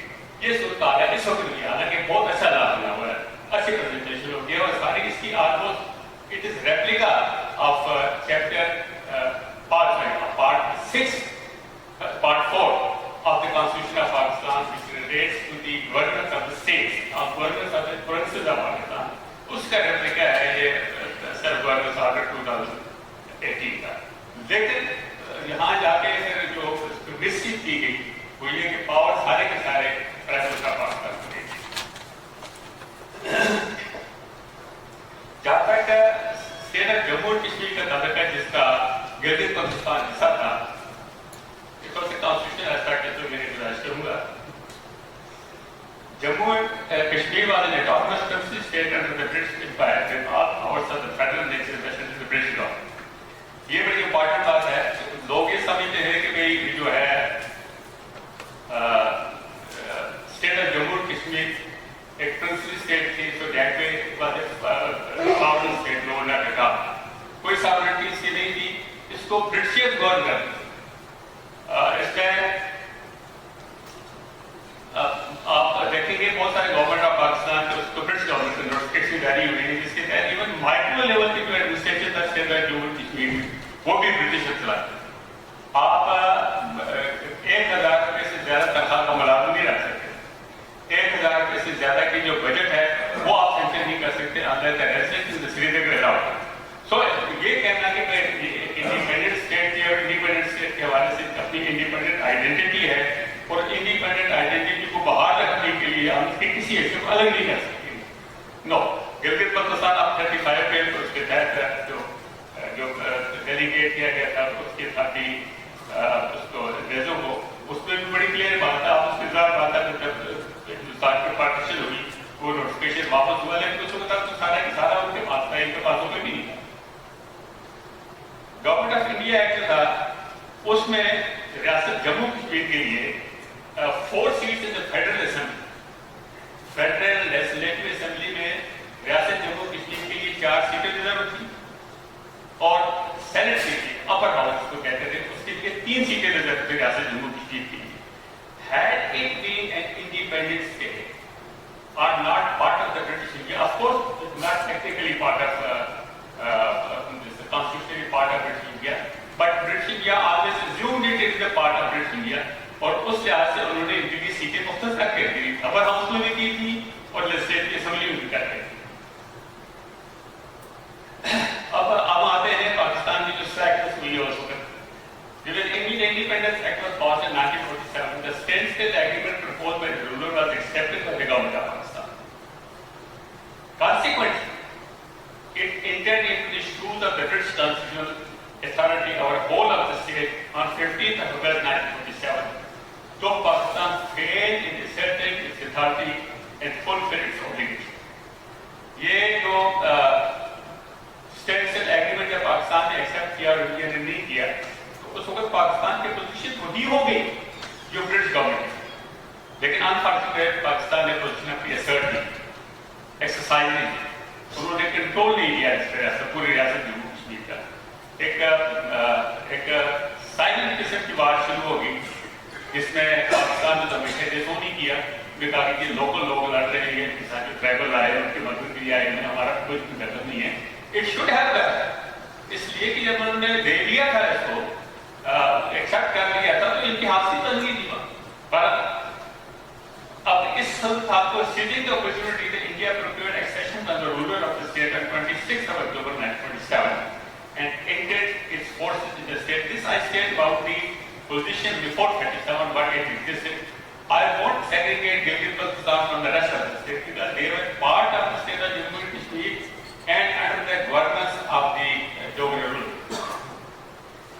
These areas of the state were not under the control of ruler of the state, with India procured accession of the state and were not even annexed by the government of Pakistan till.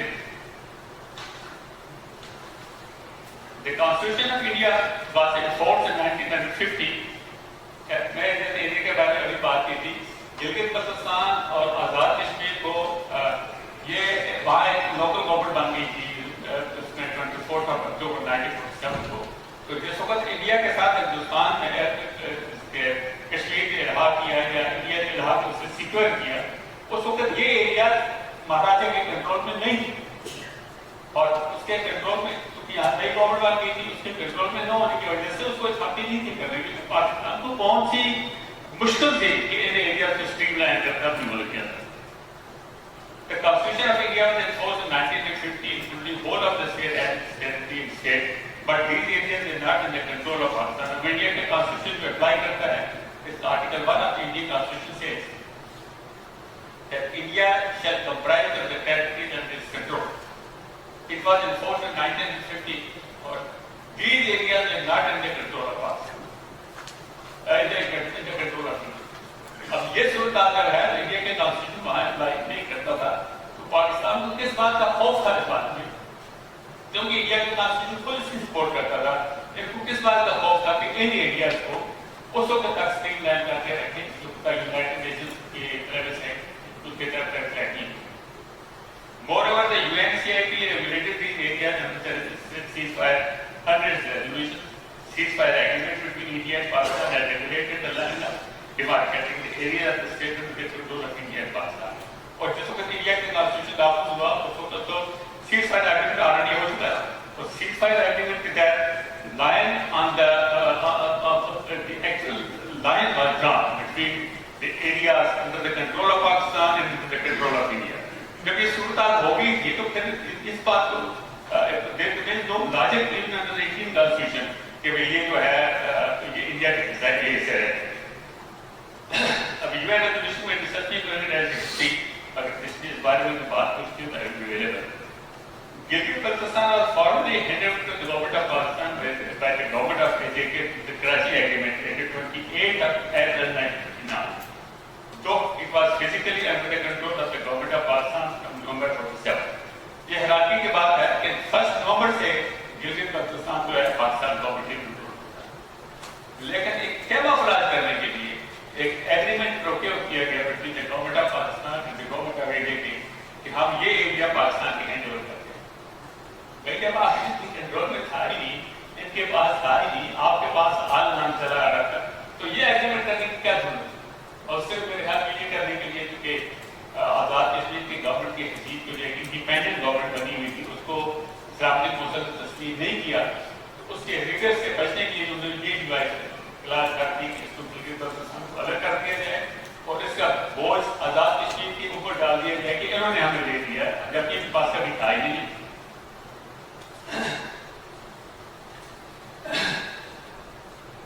اب یہاں جو ہے two further governments are administering the liberated territory of the state under the strict control of the authority of the government of Pakistan, that is Kana.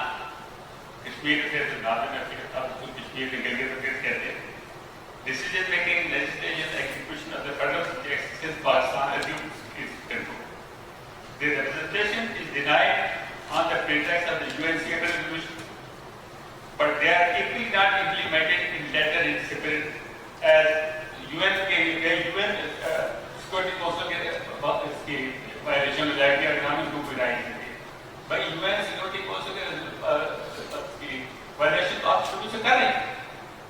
UN resolution کہتے ہیں کہ آپ ان areas میں local authority بنائیں.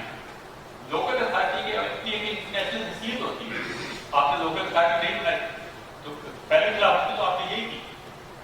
دوسری بات یہ آگے کہ آپ نے جو 30 مارچ 1951 ہے اس کے UNCIP کے resolution you have to withdraw the forces from these areas اور صرف آپ نے یہاں 3000 سے 6000 تک اپنی فورسز رکھی. وہ بھی آپ نے نہیں کیا. آپ نہیں کہتے کہ فورسز نکالیں, رائٹس نہیں دیں گے کہ یہاں یہ UN سیکورٹی کونسل کی خلاف ورزی ہوگی، تو UN سیکورٹی کونسل تو یہ بھی کہتی ہے نا اس کے خلاف ورزی اگر نہیں ہوئی تو اس کے خلاف ورزی جب رائٹس دینے کی بات آتی ہے، حق دینے کی بات آتی ہے، وہاں خلاف ورزی ہو جاتی ہے. جب کوئی اور بات آتی ہے تو وہاں نہیں بھائی یہ ٹھیک ہے کیونکہ ہم نے کیا ہو. اب ایک سیکورٹی پیراڈائم کے حوالے سے میں بات کروں گا. یہ مولانا احسان صاحب نے تو بہت خوبصورتی سے اور بہت مطلب انتہائی تفصیل کے ساتھ ساری کی سیکورٹی پیراڈائم بیان کر دی ہیں. میں ذرا ڈفرینٹ آسپیکٹ کے حوالے سے بات کروں گا. ہندوستان نے پوری ریاست جموں کشمیر کو اپنا حصہ بنا لیا ہے جس میں آزاد کشمیر گلگت بلتستان. ہندوستان میں 1971 کے بعد میں اس کے ختم ہونے کے ساتھ ساتھ ہی اسکردو کے ایریا میں سگری صاحب یہ کریکٹ تھی کہ ترتک سے لے کے شفٹ ریور کے درمیان کے جتنا ایریا تھا تقریباً 600 کلو میٹر کا ایریا بنتا ہے اس پہ قبضہ کر لیا. اس میں بہت سارے ریز آتے تھے، آبادی بھی کافی جاری تھی. وہاں ہماری فورسز پہلے نکلی اس ایریا پہ تقریباً 600 کلو میٹر پہ قبضہ کر لیا. اور انہوں نے اس کو جسٹیفائی اس طریقے سے کیا کہ کیونکہ ریاست جموں کشمیر کا حصہ ہے اور ریاست جموں کشمیر ہمارا حصہ ہے، کانسٹیٹیوشن کے تحت ہمارا پارٹ ہے. So this is our part, we have liberated the area and it's liberated. اس طرح 1984 میں سیاچن میں قبضہ کیا. سیاچن تو بھی اس لحاظ سے ڈیفینڈ کر رہی ہوں کہ سیاچن جو ہے یہ ریاست جموں کشمیر کا حصہ ہے اور اس لیے یہ ہمارا حصہ ہے، ہم لیے ہمارے پاس آتے ہیں. تو میں یہ کہنا چاہتا ہوں کہ یہ اتنا سیکورٹی رسک اس لیے ہندوستان کیوں چھوڑا پاکستان کہ بھائی ہندوستان نے تو پوری ریاست جموں کشمیر کو اپنا حصہ بنا دیا جس میں آئی کے پاکستان میں شامل. وہ جو ایک 2-3 یا 1000-2000 کلو میٹر قبضہ کرتے ہیں تو جسٹیفائی کرتے ہیں کہ بھائی جو کہ رولر آف دا اسٹیٹ نے ہمارے ساتھ اظہار کیا ہوا ہے لہٰذا یہ ہمارا ایسا ہو گیا اور اس کو اپنی جسٹیفیکیشن ہو جاتی ہے. جبکہ پاکستان میں اس کا کوئی لوکس اسٹیٹس ہی نہیں ہے. پاکستان کی کوئی لیگل کانسٹیٹیوشنل اتھارٹی نہیں ہے. مارڈل ہے کوئی شک کی بات نہیں، مارڈل اتھارٹی ہے کیونکہ لوگ ان کے ساتھ دونوں ویسے کے لوگ ان کے ساتھ ہیں. لیکن جو کانسٹیٹیوشنل سروس سے کریٹ کرے نا کل چلا خدا کا خاصا کسی علاقے میں جس طریقے سے یہ اپنے ترتب والے ایریا بھی ہوتے ہیں یا جس طریقے سے سیاست بھی ہو گئے ایسی صورتیں پیدا ہو جاتی ہے. پھر آپ کیا کریں؟ آپ کا اس وقت تھوڑی بہت اگر کوئی یونائٹڈ نیشن کے ریزولوشن کے حوالے سے اگر تھوڑی کوئی بات بنتی ہے کل وہ بھی ختم ہو جائے گی جب سارا ایریا خدا کا خاصا کسی حصے میں قبضہ کرے. اس لیے یہ کافی رسکی بات ہے کہ اس کو اس طریقے سے وائڈ اور گرے ایریا نہیں چھوڑنا چاہیے، اس کو اسٹریم لائن کرنا چاہیے. چیلنج جس کو دیکھنا ہے فیصلہ جب ہوگا تو تب دیکھا جائے کہ اس کو روک سکتے ہیں.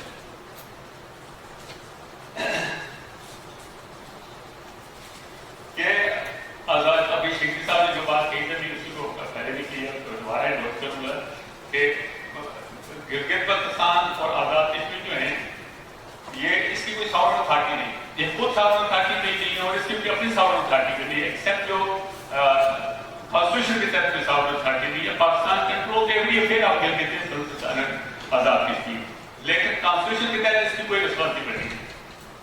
یہ بڑی انفارچونیٹ صورتحال ہے.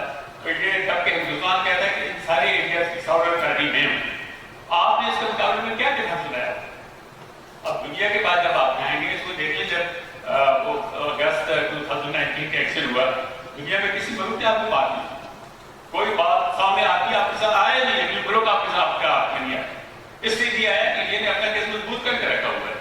وہ ایک تو ماشاء اللہ اکنامک مائٹ کی ہے اور اس لحاظ سے ڈپلومیٹک پوزیشن بڑی مضبوط ہے اور کانسٹیٹیوشن پوزیشن مضبوط کر کے رکھی. ہر بار نہیں کہتا کہ ہمارے ایریا بھی قبضہ کرتے رہتے ہیں، ہے تو ہمارے ہی. اس لیے یہ جو کافی سیکورٹی رسک ہے سیکورٹی جو ویکیوم ہے اس کو فل کرنے کے لیے. اب میں اختصار کے ساتھ وے فارورڈ کیا short of being part of Pakistan under the constitution and lacking representative capacity in federation, both the areas are administered like a province and assimilated in the social, political life of Pakistan. ابھی جو 2018 میں جو governance order وہاں جاری ہوا یہ سردار justice کی committee کی روشنی میں جاری ہوا ہے، آلموسٹ روشنی میں جاری ہوا ہے. جیسا میں نے پہلے کہا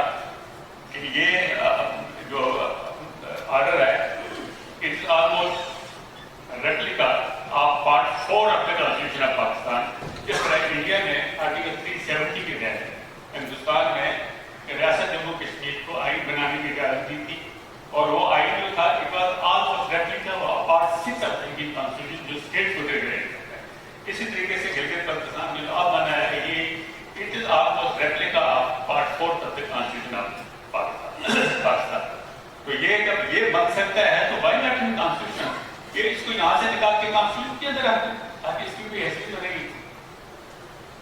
Only reason for refusal to assimilate in the constitutional state is apprehension of India exploiting the violation of political resolution. तो मैंने पहले बात की है। Since India has unabatedly been violating one after another all the resolutions and now gradually violating the specific resolution dated 30th of March 1951 and 24th of January 1957. Prohibiting annexing any part of the state, no reason is left for Pakistan to jeopardize its security interests and genuine human rights of the people of this area, and giving these areas and the people constitutional protection rights pending the final resolution of the Kashmir issue. Article 257 for that matter, any other provision of the Constitution does not incorporate UNCLOS resolutions for settlement of the Kashmir dispute. मेरी बात जो मैं कहना चाहता हूँ ये कि यूएनसीआई के रेजोल्यूशन का कॉन्स्टिट्यूशन में पाकिस्तान में कोई जिक्र नहीं, किसी प्रोविजन में कोई जिक्र नहीं। सिर्फ आर्टिकल 257 में ये बात लिखी हुई है कि जब रियासत के लोग फैसला करेंगे कि हम पाकिस्तान के साथ सुधार करेंगे तो शायद उनकी मर्जी के मुताबिक है, ठीक बात है, शायद मर्जी के मुताबिक क्या होना चाहिए, लेकिन वो मर्जी आप पेश होकर भी आपके कॉन्स्टिट्यूशन के आर्टिकल 1 में दर्ज है कि फेडरेशन में ऐसे इलाकों को शामिल किया जा सकता है जो उनकी टर्म्स एंड कंडीशंस किया जा सकता है। आर्टिकल 257 आपको खुद परमिट करता है, it relates to the whole of the state of Jammu and pending that what about the areas in your control, उसको आप क्या करें, उसको आप कैसे चीज में देखें, उसको क्यों गुलाम रखें।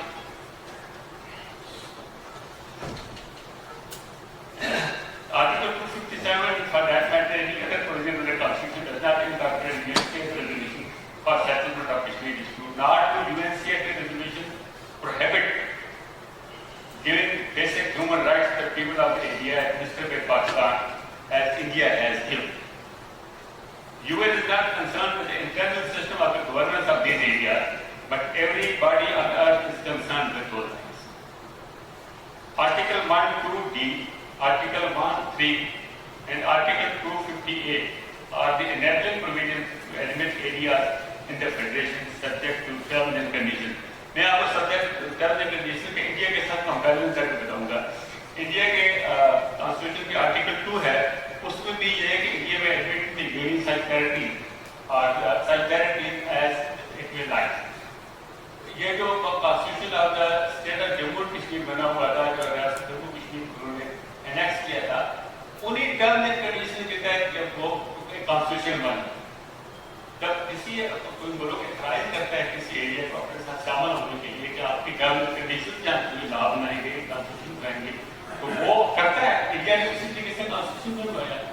आपका आर्टिकल 1(2)(3) है, उसके तहत आप कर सकते हैं कि आप टर्म्स एंड कंडीशन सेटल करें और उसका 257 की एक्सेप्शन लेकर उसको साथ लगा दें कि भाई आप ये notwithstanding anything contained in article 257 हम ये बना मुझे यहाँ शिरडी साहब बैठे हैं, इनकी लीडरशिप में हमने एक मैं आपको किताब भी कहूँगा इसके बारे में लिखी हुई है, एक डॉक्यूमेंट हमने कंपाइल किया था जिसमें हमने पाकिस्तान का क्लेम सिर्फ आज़ाद कश्मीर और गिलगित बल्तिस्तान के साथ लीड नहीं, पूरी रियासत जम्मू कश्मीर के इसके बारे में क्लेम मानी।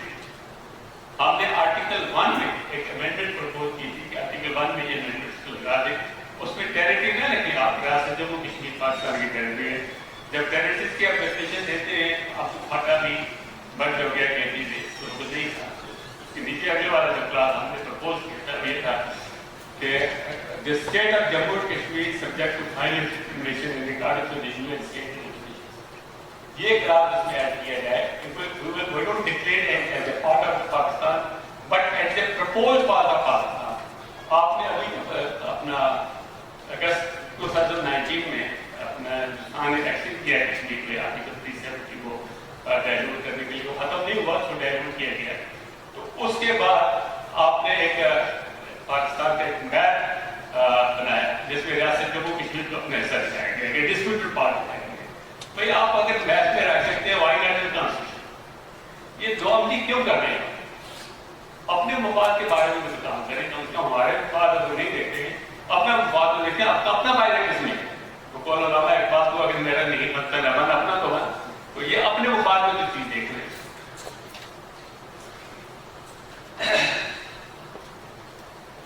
अब 27 की कमेटी की जो रिपोर्ट है is a very beautiful report, बहुत अच्छी रिपोर्ट है इसकी, और उन्होंने भी ये बड़ी कैटेगरिकली ये बात लिखी हुई है कि जिस वक्त गिलगित बल्तिस्तान को आप कॉन्स्टिट्यूशनल राइट्स देने की बात करेंगे या स्ट्रीम लाइन करने की बात करेंगे, इसको आज़ाद कश्मीर के साथ सिंक्रोनाइज करें, क्योंकि आज़ाद कश्मीर में उसकी पोजीशन डिफरेंट नहीं है।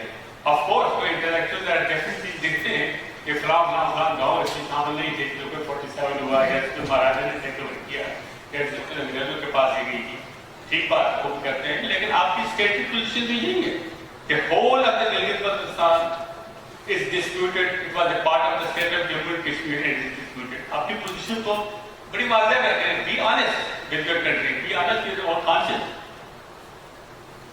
तो सरकार ने इस कमेटी की रिपोर्ट बहुत अच्छी रिपोर्ट दी, अगर उसके मुताबिक ही अमल कर दिया जाता फिर किया जाता। ऑफकोर्स वी वुड सजेस्ट कि उसमें भी कुछ अमेंडमेंट्स जो उसका सिर्फ आज़ाद कश्मीर और गिलगित बल्तिस्तान ही उसमें न रखें, आप इसको पूरी रियासत जम्मू कश्मीर को भी शामिल करें, but subject to final determination regarding of influence किया जाए।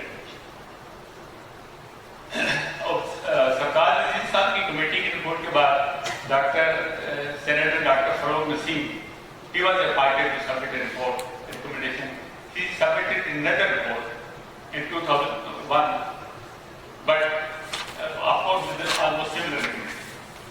तो सबसे पहले तो गुजारिश की कि हमारे एक दिन तय करेगा लेके association for rights of people of Jammu Kashmir, उन्होंने ज्यादा कॉम्प्रिहेंसिवली एक रिपोर्ट प्रस्तुत की हुई है। क्या ऐसा रहते हुए हमने एक बार तो ब्रीफ किया था फॉरेन ऑफिस में एग्जाम के लिए, फॉरेन ऑफिस में किसी इम्पोर्टेंट टेस्ट की तारीख है, तो उन्होंने एग्री किया था, मेरे ख्याल में मुझे प्रपोजल भी सबमिट किया था गवर्नमेंट ऑफ पाकिस्तान इसके रोशनी में इसको स्ट्रीम लाइन के लिए, लेकिन वहाँ जाकर फिर ऐसे हो तो ऐसे हो जाता है।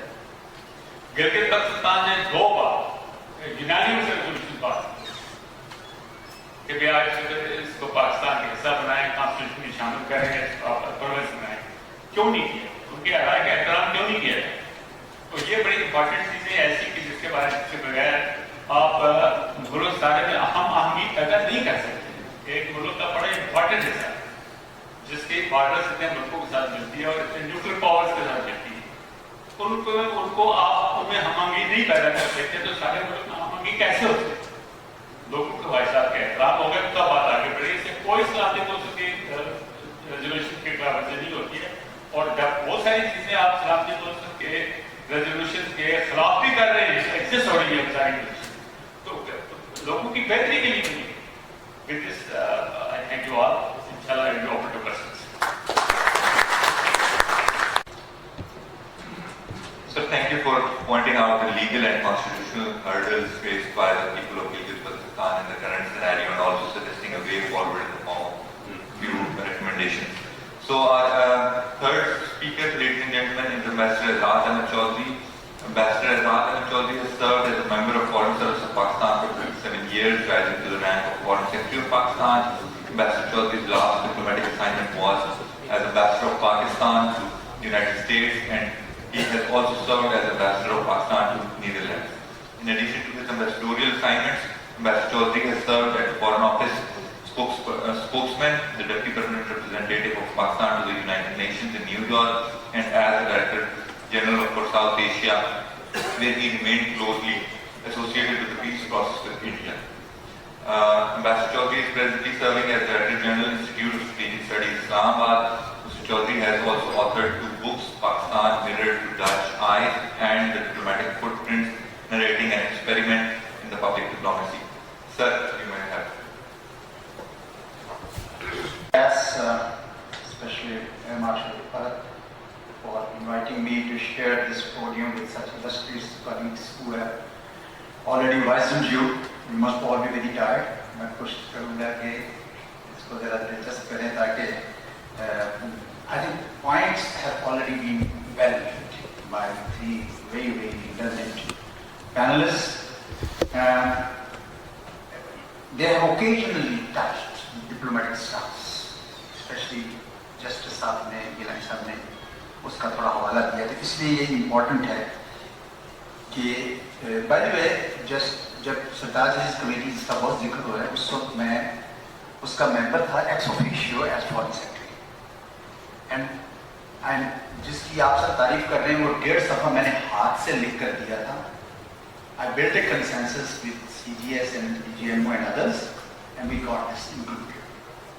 And I was happy that it made some breakthrough, but I was unhappy that it didn't immediately launch get empty. But sir, Pakistan ka diplomatic stance hai kya? Is what they do Pakistan. I'll start with that.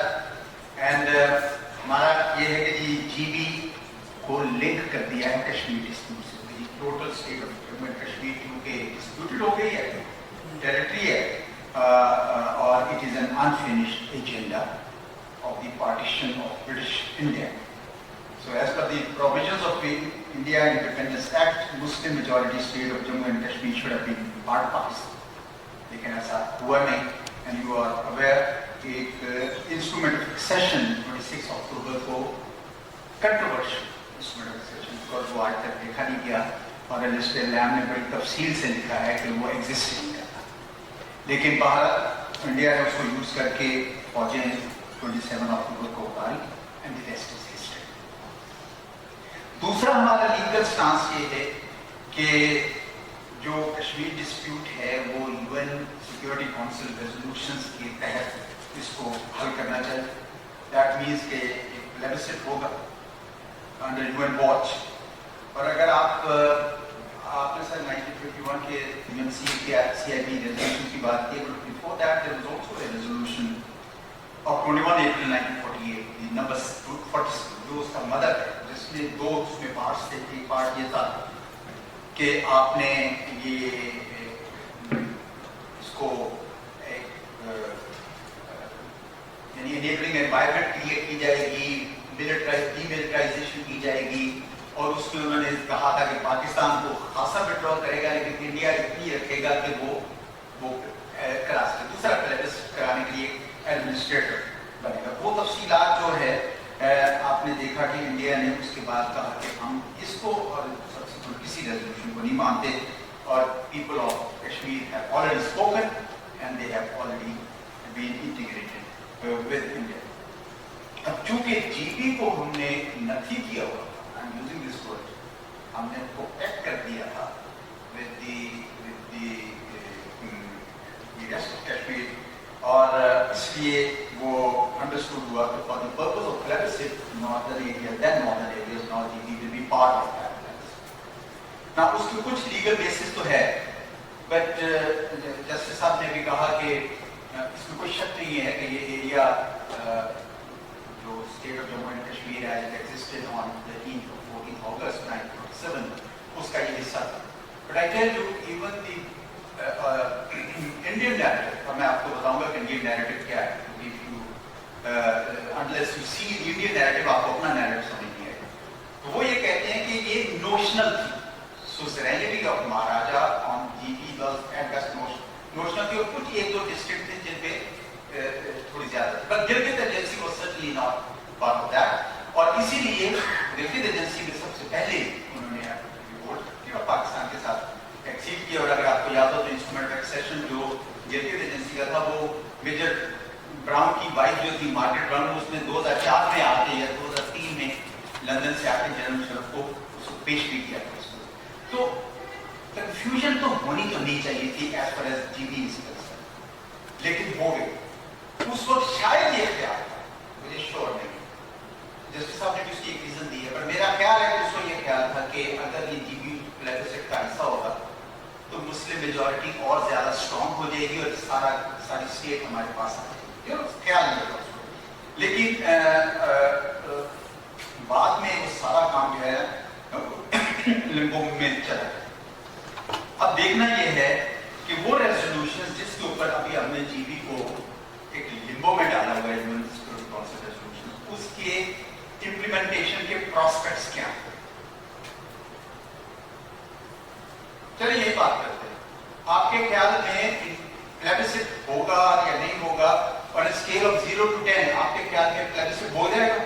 कितने समझते हैं कि हो जाएगा?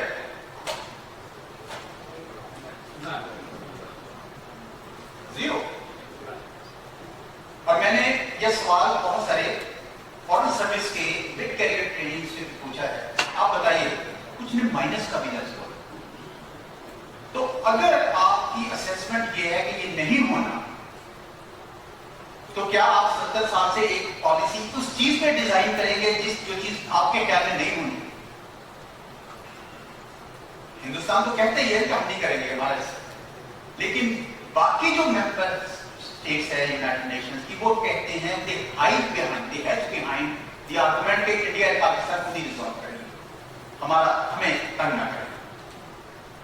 Even 2019 अगस्त के बाद भी जो डिसीजन या स्टेटमेंट्स आई, उस वक्त में भी यही था इंडिया का।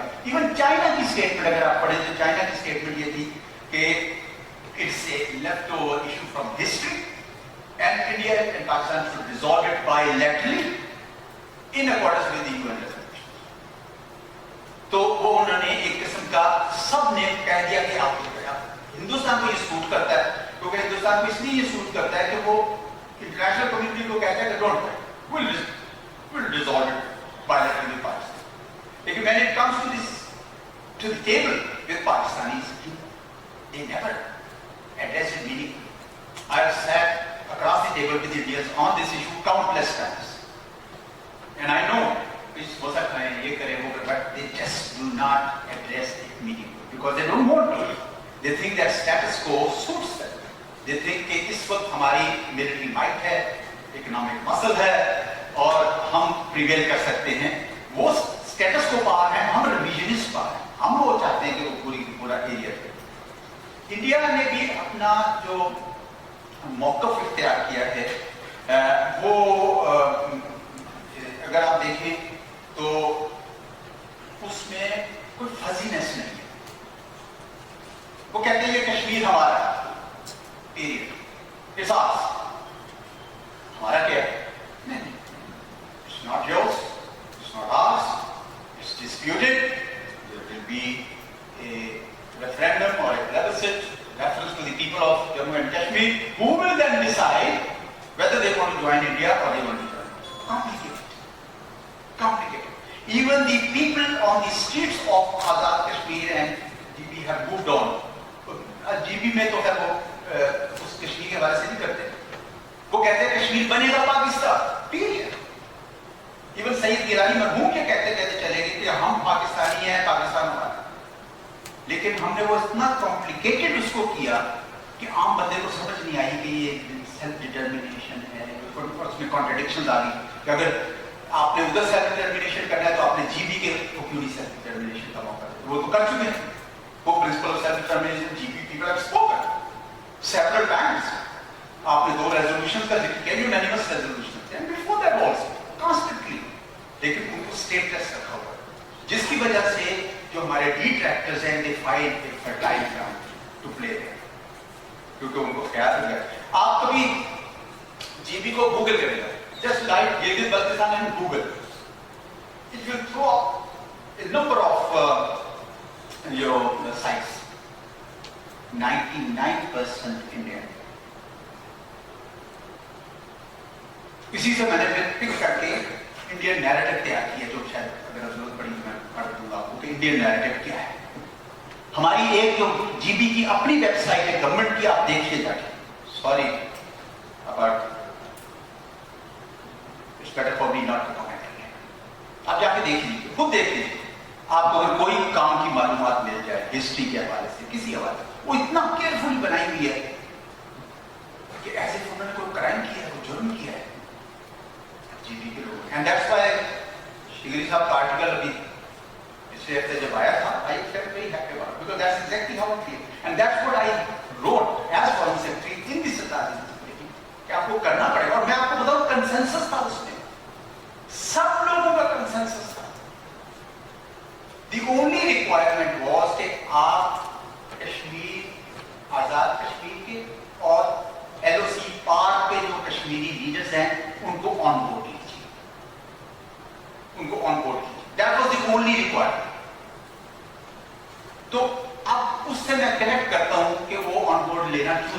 और वो क्यों नहीं हुआ, बिकॉज अगर वो कर लेते तो I am going to raise a few questions. Will integrating GB have implications for Pakistan's legal and diplomatic stance? Will this mean Pakistan has agreed to the division of Kashmir and has done exactly what India had done? Will this be a wrong message to Kashmiri struggle being waged across NOC as if Pakistan has abandoned Kashmiris? And what kind of implication will it have for the geostrategic interests of Pakistan? जिस पे already काफी आप लोगों ने बात कर ली है, इसमें can कुछ जरूरत नहीं, but I'll address the first. By the way, in my book Diplomatic Footprints, इसके ऊपर मैंने सैर हासिल बहस की है और अपना व्यू लिख दिया. So it's not something that I am announcing today. It's out there in the public domain. People can read, and I've always believed that. I've always believed that integrating GB will not have diplomatic and legal implications for Pakistan. एक बड़ा simple सा formula है. आप उसको provisional status दे रहे हैं, आप उसको subject to final settlement. After all 1963 का आपने एग्रीमेंट चाइना के साथ किया हुआ है. हम उसको मानते, इंडिया नहीं मानता, लेकिन हम तो मानते. It is subject to final settlement, लेकिन एग्जिस्ट करता है. इसमें क्या है, ये लोग तो आपके साथ रह रहे हैं भाई. वो इस वक्त इस हॉल में बैठे हैं, कुछ ने यूनिफॉर्म पहनी है, कुछ ने सिविल सर्विसेज की है, लेकिन वो अपने आप को 1% नहीं, 10% नहीं, 80% नहीं, 99% नहीं, वो 100% पाकिस्तानी नहीं. तो शक क्या है? इसलिए मेरा भी ख्याल कि हमारी उसके ऊपर कोई फर्क पड़ेगा. हमने उसको हम वायलेट नहीं कर रहे UN security council resolution, we are just saying subject to final settlement of the Jammu and Kashmir in accordance with the UNSC resolution. अब इसमें जो आपने रिपोर्ट बनाई ना सर जस्टिस साहब, जो आप लाए भी थे वहां पे, आपके जो साथी हैं एसपी साहब का ये ख्याल है कि जब हम अमेंडमेंट करें, कॉन्स्टिट्यूशनल अमेंडमेंट करें, तो उसमें इन रेजोल्यूशंस को एम्बेड करें. इस वक्त तो GB doesn't figure in our constitution, and that's one of the narratives that India has built. That Pakistan को लफ्ज करते हैं, Pakistan is fuzzy about GB. ये लफ्ज यूज किया हुआ है, because the constitution of Pakistan does not have this word. यानी एक मकान है या कोई घर है या कोई इलाका है या कोई लोग हैं जिनको एक तो कह रहा है सारे मेरे और एक कह रहा है कि नहीं मुतनाज़ा है, तो नेचुरली वो प्रिवेल कर जाएगा जो कह रहा है कि मेरा. Possession is 90% ownership. तो आप के पास जो था उसको ना लेकर होपिंग कि वो एक दिन रेजोल्यूशन हो जाएगा, इंप्लीमेंट हो जाएगा, प्लेबिसिट होगा. ये आप इसमें मेरे ख्याल में थोड़ी देर कर रहे हैं. अच्छा जी, क्या इसका मतलब ये है कि क्या एक डिवीजन ऑफ कश्मीर हो जाएगी और क्या हम वही करेंगे जो हिंदुस्तान कर रहा है? मैं इसका पहले भी बात कर चुका हूं कि why should we worry what India thinks or does not think? India ने कौन से रेजोल्यूशंस को इंप्लीमेंट किया? इंडिया तो एक ऐसी ट्रेजेक्टरी पे चल पड़ा है कि वो कश्मीर रेजोल्यूशन, कश्मीर डिस्प्यूट को डिसॉल्व, DISSOLVE की तरफ जा रहा है. आपको याद है वाजपेयी ने कहा था कि कश्मीर का इशू हम करेंगे जमहूरियत, इंसानियत और कश्मीरियत पे. मोदी साहब ने तीनों को अटैक किया. जमहूरियत उसने वो डीलिमिटेशन कमीशन बना दिया है, जम्मू की सीटें बढ़ा दी हैं, करके उसने देखना कि इसको मुस्लिम मेजॉरिटी नहीं रहे.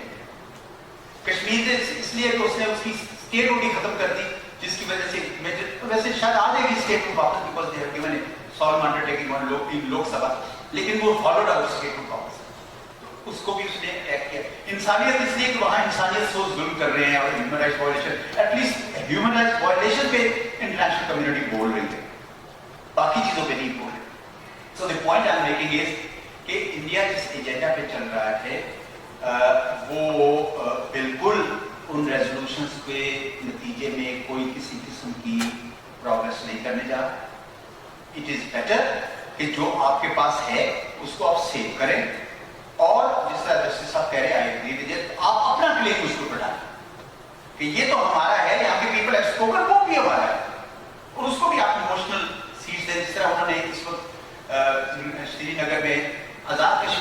इलाके की सीटें बना के रखी हुई हैं।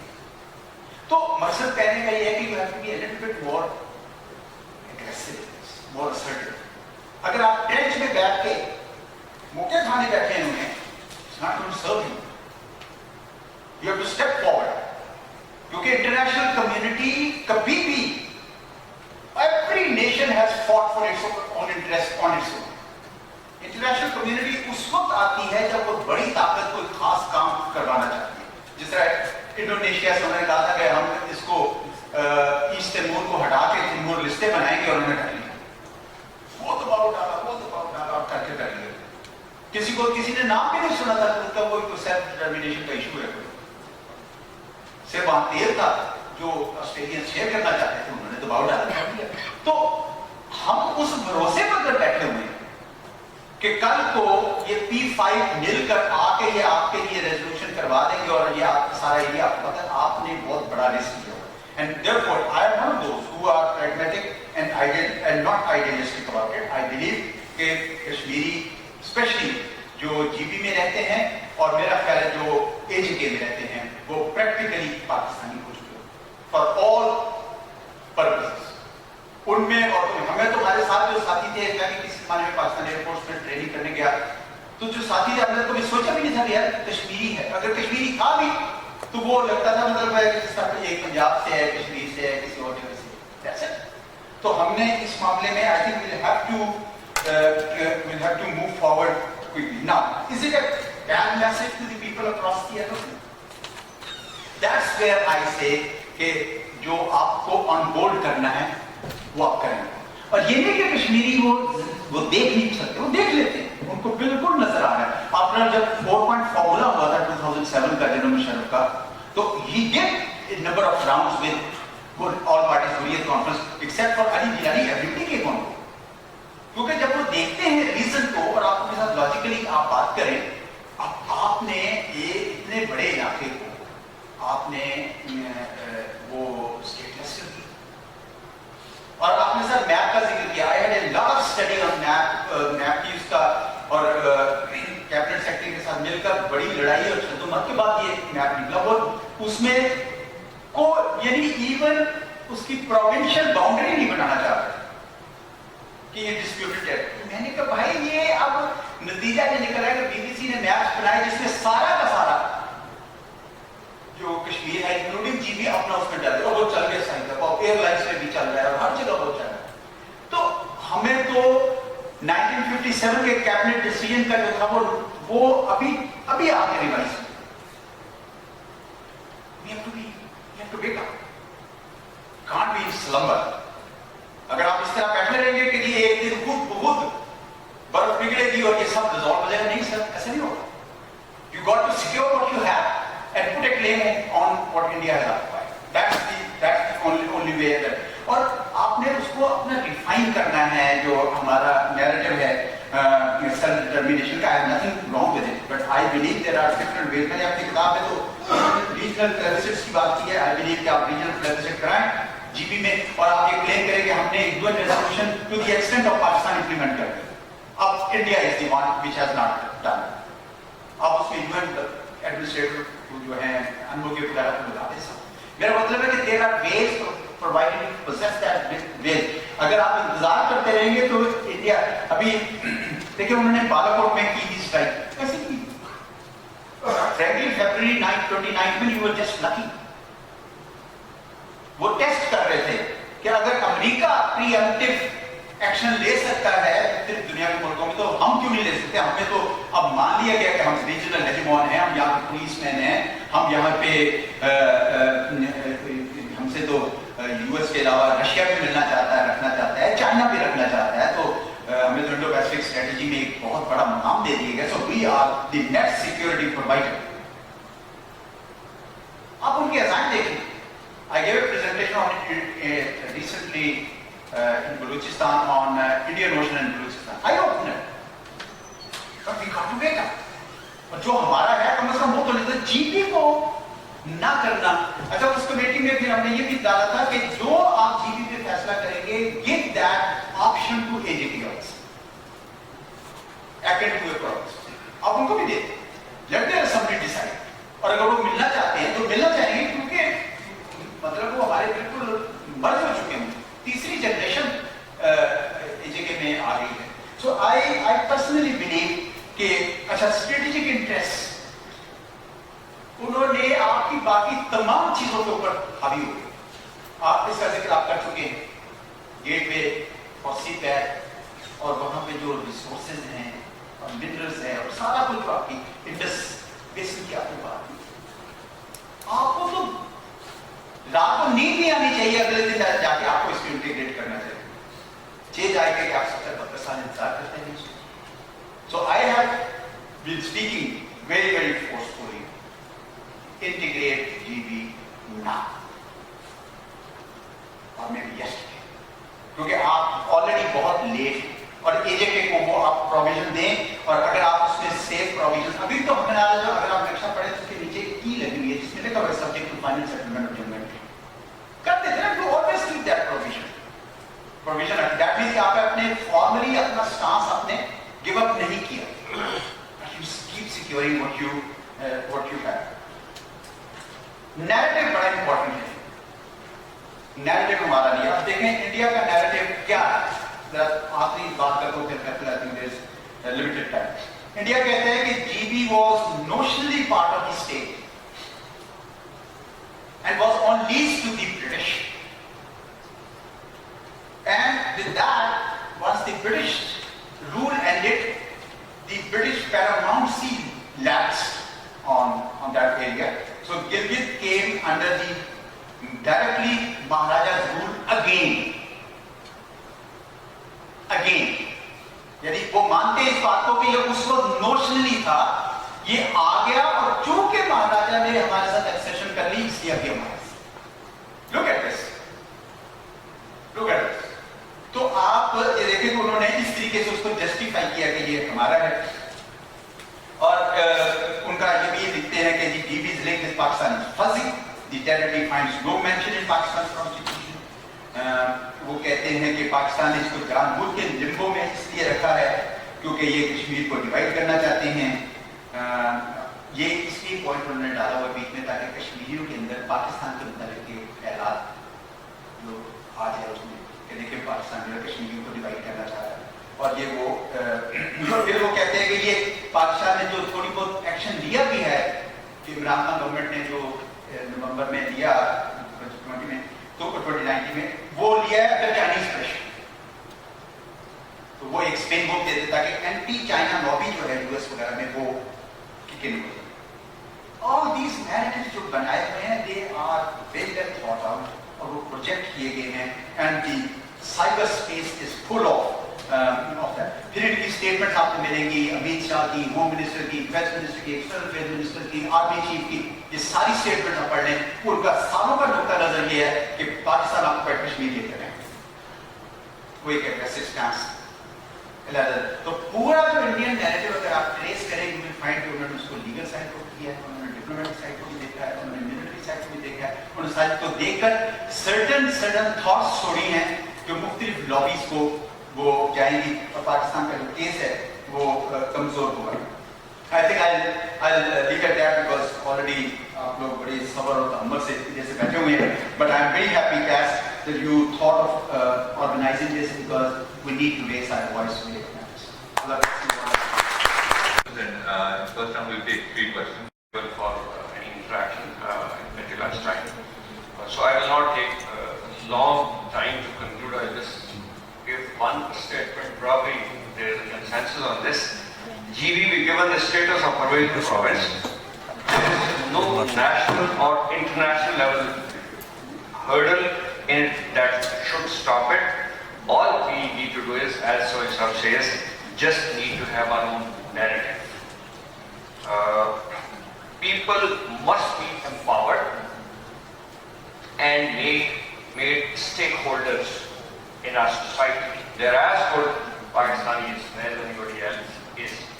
And we appreciate their patience of about 75 years. And as Sohib has suggested, and everybody agrees, Azad Kashmir should also be given this option. Why not? So that's my conclusion, and I think we all agree on this, and I thank you. Personal thank, and actually heart because I talked to them. They all agreed because this panel has a lot of experience, a lot of knowledge. They've been writing on this subject in abundance.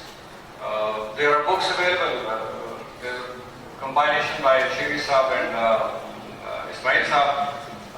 Jani Saab has given me a presenter book just now, and Rizal Zoe Saab has been part of this Pathways Committee, and of course, Danu from NDU is an expert, we all know it. So I think, thank you very much for coming, sir. A personal thank on my behalf and behalf of the entire CAS team for spending time, and sorry for exceeding it a little bit, but I'm sure you all enjoyed it.